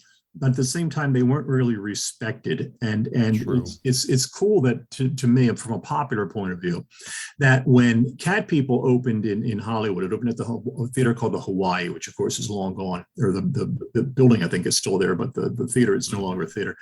It ran 13 weeks. And Citizen Kane had played at the same theater, and Citizen Kane ran 17 weeks. So Cat People ran almost as long at the theater as Citizen Kane. And it's so interesting you mentioned that, because a lot of scholars and historians will point to Cat People, which is the first of the Luton films, as being the movie that saved RKO, right? Because they were in dire straits. They were. After they let Orson Welles go, and this was the film that marked their turnaround away from what was their motto? Showmanship in place of genius. And of course, meanwhile, in Hollywood, everybody made a joke about RKO because the war had broken out. And they used to say, in case of an air raid, everybody go to RKO because they haven't had a hit in years. And, and they were desperate to try to reverse that. And they figured, well, horror movies are always popular. Get somebody who can crank out horror movies, basically one after another. And hence Luton went in there and did his job so well. But yeah, I mean, you figure that there was a film that certainly, at least at that theater, did almost as well as drawing in the crowds as what is possibly the greatest movie of all time did. Yeah, only about a year before. So yeah, it really is incredible what he did, and the amount, and they all his films made money except, I believe, Bedlam, and of course by the time Bedlam came out at the end of the run, the studio had changed management, and he was gone. He was going to leave the studio. Actually, I feel he had left the studio, and so there was nobody there to really kind of get the thing going, to kind of goose it up with the public and give it the exploitation it needed. But they all made profits, and they all ranged from doing very, very well to doing at least good business. So he was. He was very prized from the point of view that, yes, he was making money for the studio, but he was doing it by making horror movies. And so he never quite was able to get out of that particular rut that the studio saw him in, after you're a horror movie maker, which... Part of the tragic nature of his story, right? Yeah, that he never really was able to get the respect that he deserved, that he thought he deserved. Right. As his friend Alan Napier said, he said, he really should have been an independent producer. He should have gone off and started his own lot and done his own thing and everything, but that he was terrified to take that kind of a risk. And he had a very sort of conservative background as far as wanting to make sure everything was taken care of and his family was well, and he didn't have to risk his house and all those sorts of things. It was really pretty remarkable what he brought into that. Every single film you look at that you see that he did, you can see this incredible ray of sensitivity. Yes, that kind of emanates directly from him. That kind of goes through goes right through the films. Absolutely. You were talking about Robert Wise in terms of maybe filmmakers inspired. Of course, he was part of the Luton unit. But also we have to mention Jacques Tourneur, who's the director of Cat People. I understand we're giving a lot of kudos to Luton, as deserved, but Jacques Tourneur, he's worthy of respect, call-outs, and shout-outs, too, because not only did he direct this film, as well as a few others for Luton, but, you think of his work on Out of the Past, one of the greatest film noirs of all time. Absolutely. He went on to do other horror classics like Curse of the Demon, also called Night of the Demon, and I Walk with a Zombie with Luton. And then there's Mark Robeson, another Luton acolyte who became a talented director in his own right. So when you think about the Luton unit, boy, that's quite a legacy he left behind. It is, and he was very, very good to all of them, and trust them all implicitly, and never made life difficult for them, like producers frequently can do for directors. He if they fell behind a day or two on schedule, he'd come down and say, "Okay, the front office wants me to tell you to speed it up a little bit. There, I've just told you, so now get back to making your movie," kind of thing with him. All right, I mean, he was a real gentleman and a really good friend to these men, and gave them great opportunities, and really appreciated what they could do, and they did. I mean, Tourneur was, to take what he, again, you figure Cat People in the wrong directorial hands, what an absolute travesty it would have been.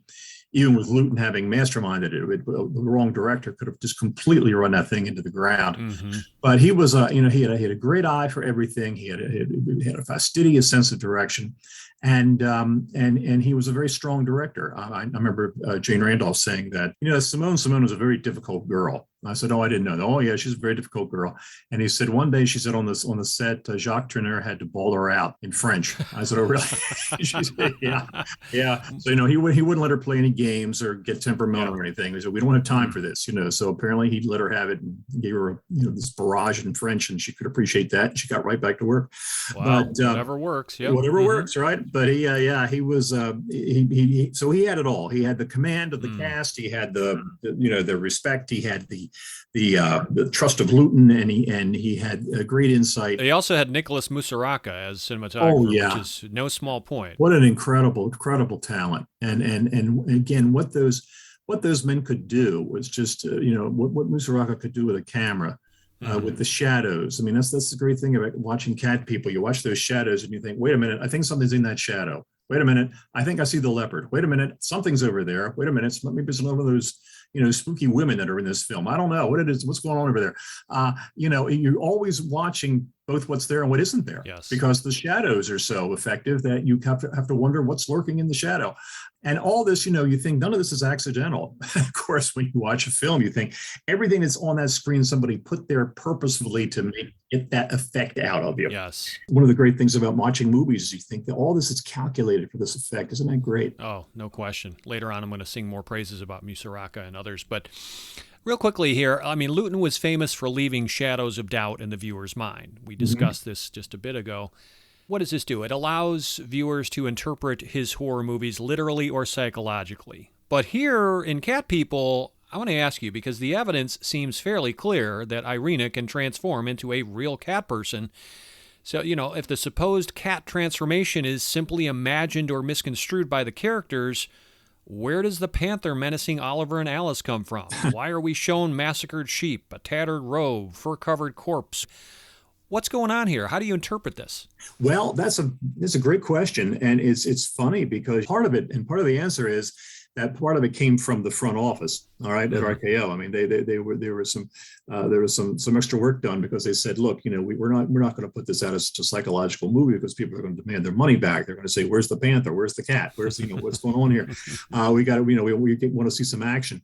So they had to kind of this had to be kind of a something to give to the crowd who weren't going to be satisfied with the psychological approach. So you had to give the impression, but it does kind of it's the movie is maybe 3/4 ambiguous, but maybe 25% not so, because of the fact that you do see the leopard and you do see the panther and you do see this moving around, and you do see at the end it jump out of the cage. And the interesting thing is where they kind of could have had the big payoff moment and they don't, is the end when Irina is killed. When the panther jumps out on her, Alice and Ollie walk up and look at her corpse there, at Irina's corpse, and he says, "She never lied to us." And that's the last line of the movie, and they walk away, and you just kind of see, her lying there in her fur coat, and you say, is that her fur coat or is that her skin?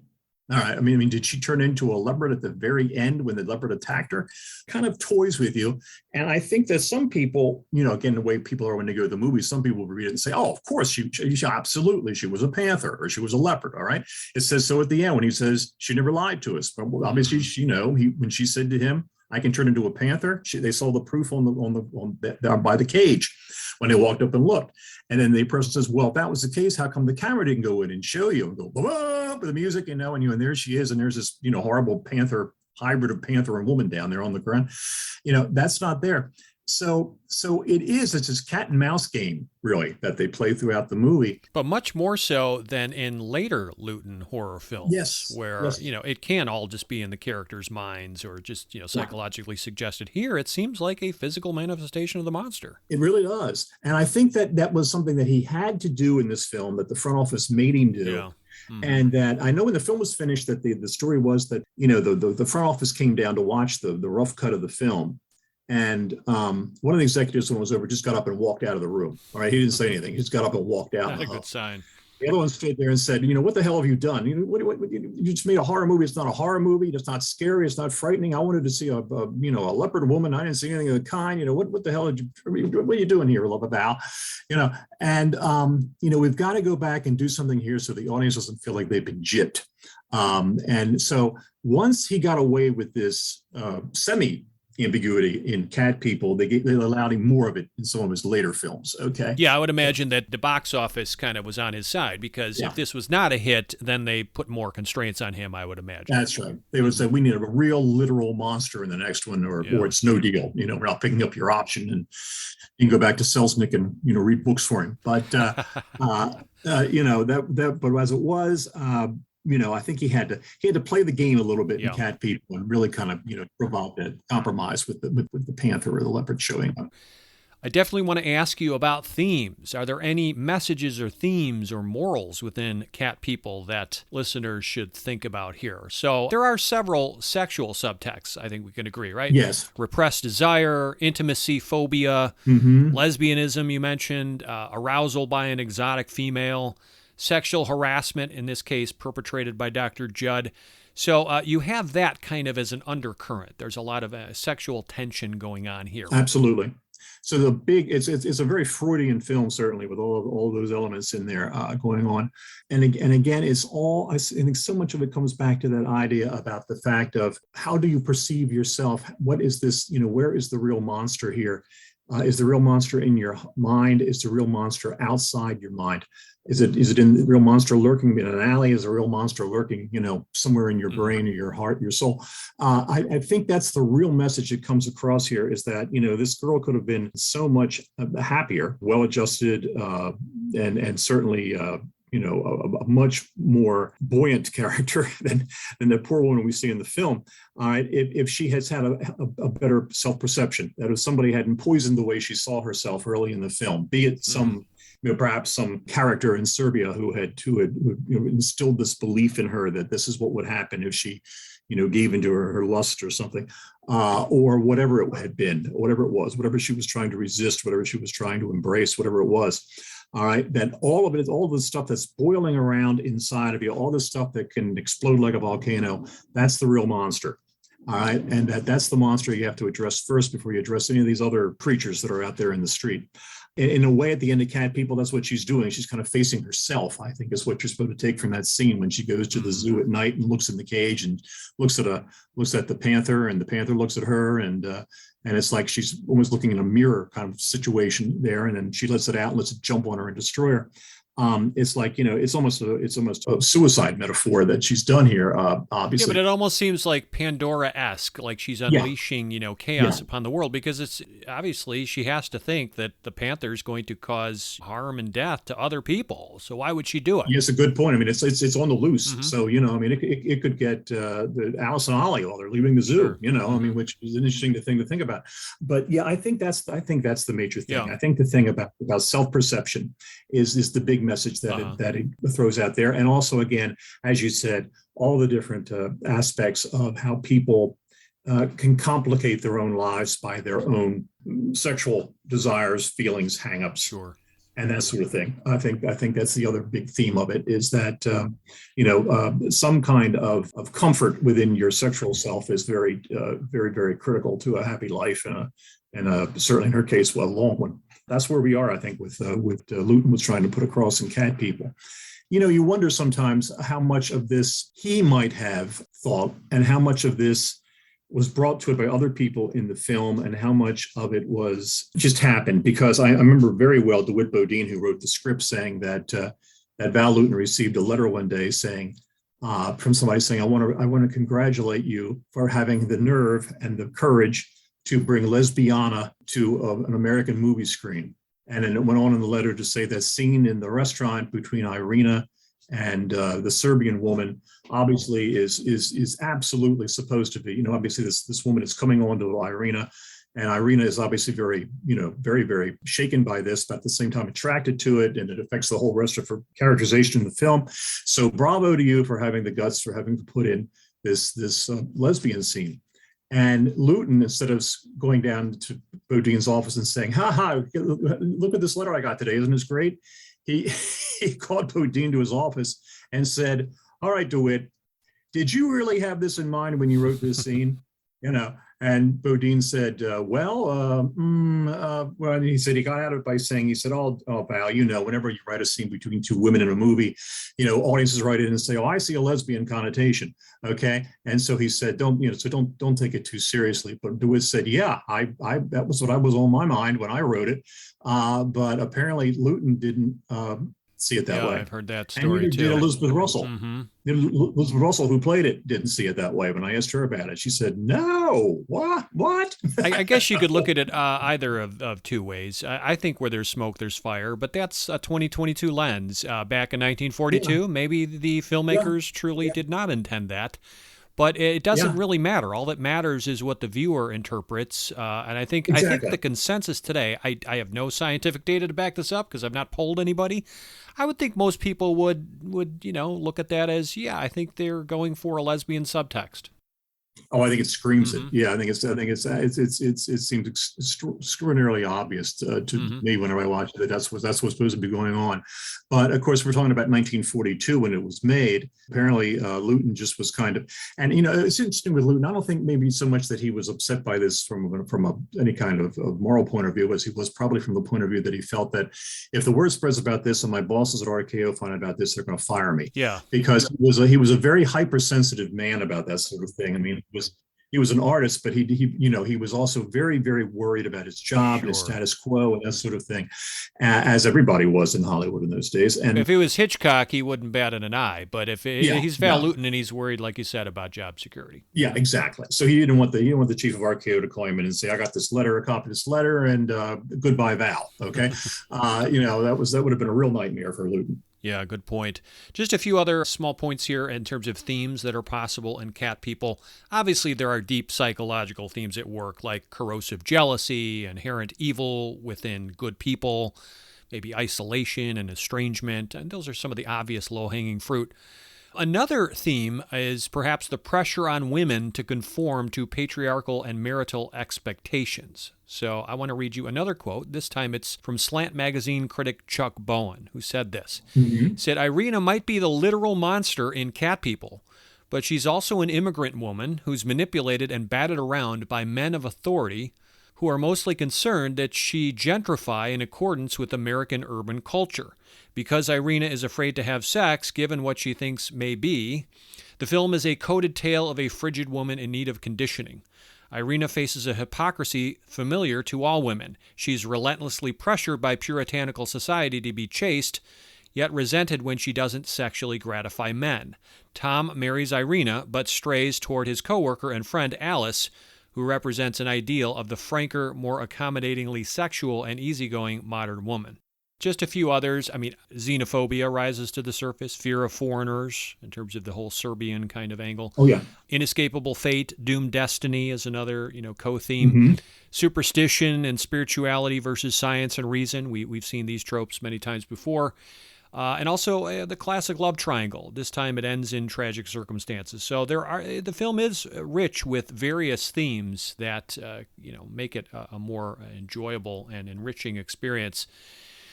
All right, so we are marking the 80th birthday of Cat People. I always ask my guests this last question, and that is, what is the film's greatest gift to viewers? So what would you say, Greg? I would say its greatest gift is that it's several things. The marvelous shock sequences that we talked about earlier, the scene with the bus, the scene with the pool. Oh, yeah. Those are two wonderfully cinematic shock episodes that are timeless in how well that they're executed. And nobody ever gets tired of watching. So there's that. I think there's the whole characterization that Simone delivers, which is at times a little bit frightening, but for the major part is really quite heartbreaking, and very powerfully delivered. I think the direction is slick, very very slick, and in the best use of the word slick, and the fact that it manages to move fast, and it manages at the same time to kind of glisten these characters as you go through it with this certain humanity that you don't always see in horror films. Mm-hmm. And of course, there's Luton's whole production. But again, I'll use the same word that I used before. I think it's the sensitivity of the movie. I think that sort of back to what we talked about a couple minutes ago, and that is that I think that you can go to almost all the characters in the film and relate to a certain extent with the key ones. And you can even the sort of homewrecker with Alice. Right? I mean, Alice has a scene in the film in which she begins to cry and says, "I just can't stand to see you this unhappy." And although she is, kind of flirtatious by nature, she's not really overt with Ollie, I would say, during this time that he's having problems with his wife. And so all of the characters in it are written and played and directed to be so that an audience can have empathy with them. And so the sensitivity comes through. And so while you watch the film, you feel it's got great sensitivity. And something else that films, it's really wonderful when films have this, and it has intelligence. It has a real sense that somebody very intelligent and slyly creative has put this film together. Yeah. Several people who match that description have put this film together, and that it is still there after 80 years. It hasn't dated, and that's again one of the gifts of it. It's a gift that it hasn't dated. It hasn't become what somebody could used to say is just kind of this funky old movie that was made all those years ago, and who cares?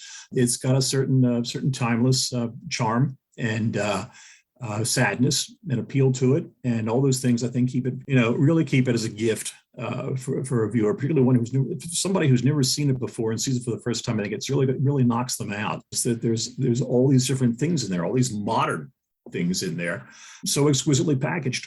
Yeah, I completely agree, Greg. Great way to summarize what you feel about the film as the greatest gift. Very quickly, my greatest gift, I'm convinced, is the audio-visual 1-2 punch of an inspired sound design and brilliantly atmospheric lighting scheme. We talked about Nosferatu. Yes. I mean, he paints fear in deep pools of ebony and gray, employing a textbook palette of chiaroscuro contrast that encourages our eyes to conjure up feline demons from every inky corner. And whoever was responsible for the extraordinary sound design and those audio effects is well deserving of kudos. Do you know who we need to give proper kudos to there? Gee, I'm trying to think. I think the sound man's name was Cass, his last name. But I think they just credit him as recordist, so I don't know if he's actually responsible for the creative use of the sound. I don't know. No. Yeah, no, I wish I could cite the person responsible here, because, again, the audio design in combination with the whole visual palette is just incredible here. So give me a second. What I want to do is just break down and dissect what I think is the greatest scene in the movie. And I think if you poll most people, they would say it's that swimming pool sequence in particular. While, you think about the scene before where you have that kind of shuddersome nighttime sequence, Irina stalking Alice on the dark street, that is just masterclass filmmaking there in terms of terror and suspense building. Oh, yeah. But again, he tops himself, Luton and his collaborators, with that swimming pool sequence. So let's just break it down very quickly and recall how they meticulously craft that scene for maximum effect.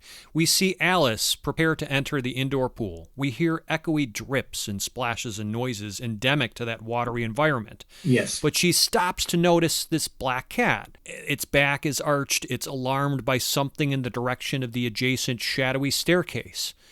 The camera cuts to what Alice sees and what the cat sees. And at first Alice scoffs at the cat's cries, but then she takes a closer look and she begins to hear the menacing snark of what sounds like a panther, followed by a shadow descending the staircase toward her. So frightened, what does she do? She runs to the water. She punctuates the otherwise eerily quiet ambience by jumping in. You hear this loud splash, and even just in all the quiet right before it, it's just such a loud punctuation that it kind of startles you. Then what do we see? We see alternating shots of Alice. She's doggy paddling nervously. She swims around, treading water in a circular fashion in the deep end. And we see her notice darkly composed images of her dim surroundings as these beautiful shimmers of water-reflected light dance across the dusky walls and the ceiling. Yes.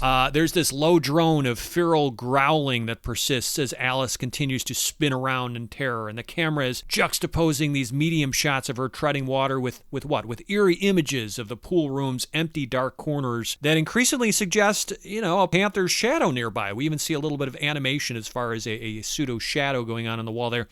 The growl, it intensifies to this threatening roar as we hear Alice's shrieks and her screams for help. And then suddenly Irina appears and she flicks on a light switch and the terror has subsided. But Alice discovers her robe ripped apart after Irina departs. And again, this is another masterclass in how to escalate tension and insinuate a monster with simple suggestive elements. Yes, absolutely. And, and it's an amazing thing. It's interesting to hear you go through that and how powerfully it builds and how all the incredible elements that are in there. And to think that whole scene was shot in a morning, one single morning. I did not know that. That is incredible. Yeah, at a downtown hotel in LA. They went down there in the morning and shot that scene, all that. They had it all done before lunch and then came back to the studio and worked on other scenes. That's like when you hear the story of the Beatles cutting their first album in, 2 hours or something like that. Yeah. It's just talent is able to get things done efficiently. You figure with all of that in that scene, it would take a week, to shoot that picture, to get the lighting right, to get the water right, to get the sound, all the sound, everything.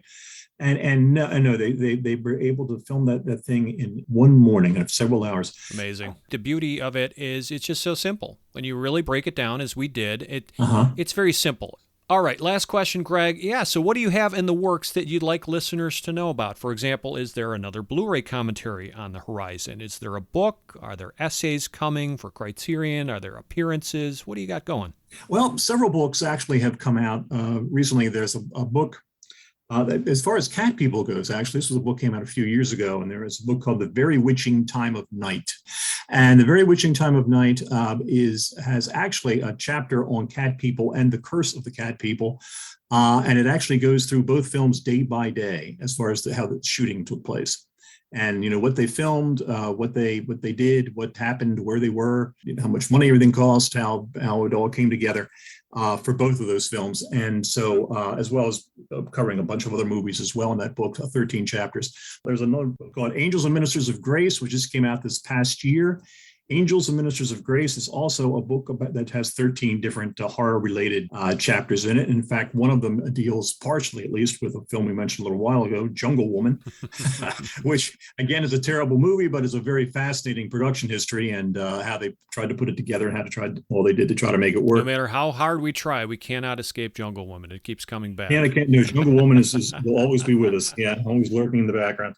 And then I had a novel come out about 6 months ago, and that is called Frankenstein's Witch, Saint Lizzie, Pray for Us. I saw that on the Amazon list, and I was going to ask you about that. That's something a little different. So this is a fictional story you wrote that's original, right? It's a fictional story. It's a story in which I basically took the large amount of information I've collected over the years about the shooting of the original Frankenstein, and weaved it together with all the real life characters and all the real life situations and everything, and weaved it together with a fictional story in which there is a young woman who refers to herself as a witch, who gets involved in the film, gets involved particularly with the actor Colin Clive, who played Dr. Frankenstein, and kind of preys on his torments and his weaknesses and his problems, but actually terrorizes the entire company. Wow. All of which is kept out of the newspapers so that the novel has credibility. And then shows up again in 1967 during the Summer of Love and gets embroiled in a battle with the same investigator who battled her back in 1931. Interesting. So it was a lot of fun to write and deals with a lot of obsessive topics. Book is, I would say, R-rated. I always feel like I have to mention that when I plug it, so nobody buys it and sends it back. This is a filthy book.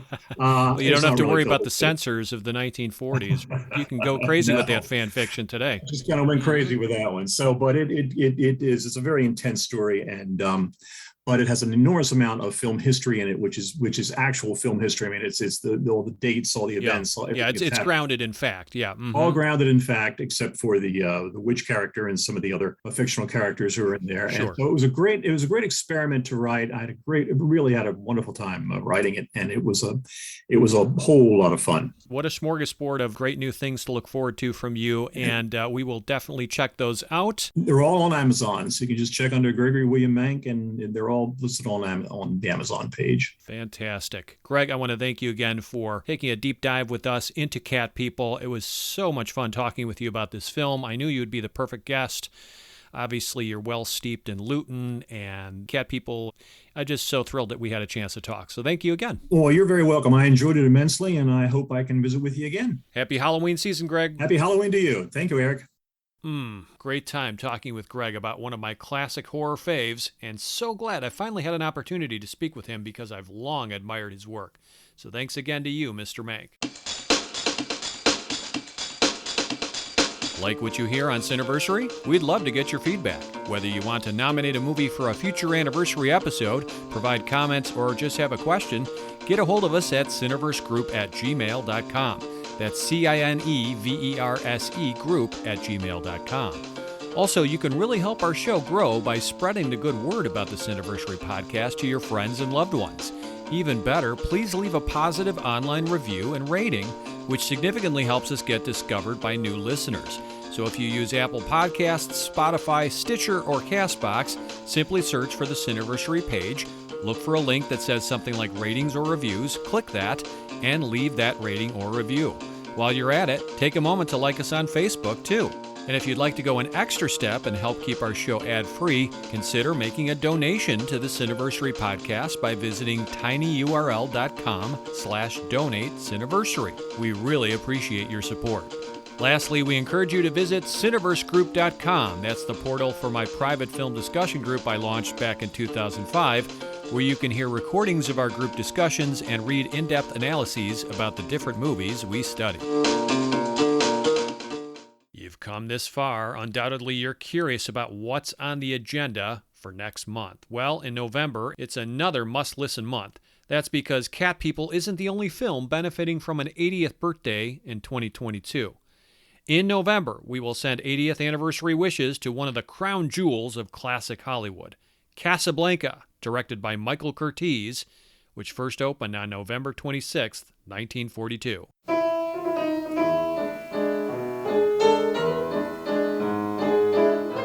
Until next time, this is your humble host, Eric Martin, reminding you to butter up that popcorn, live a big screen surround sound life, and cherish those classic movies, because they're not getting older, they're getting fangier. Thanks for giving us a listen, and happy Halloween.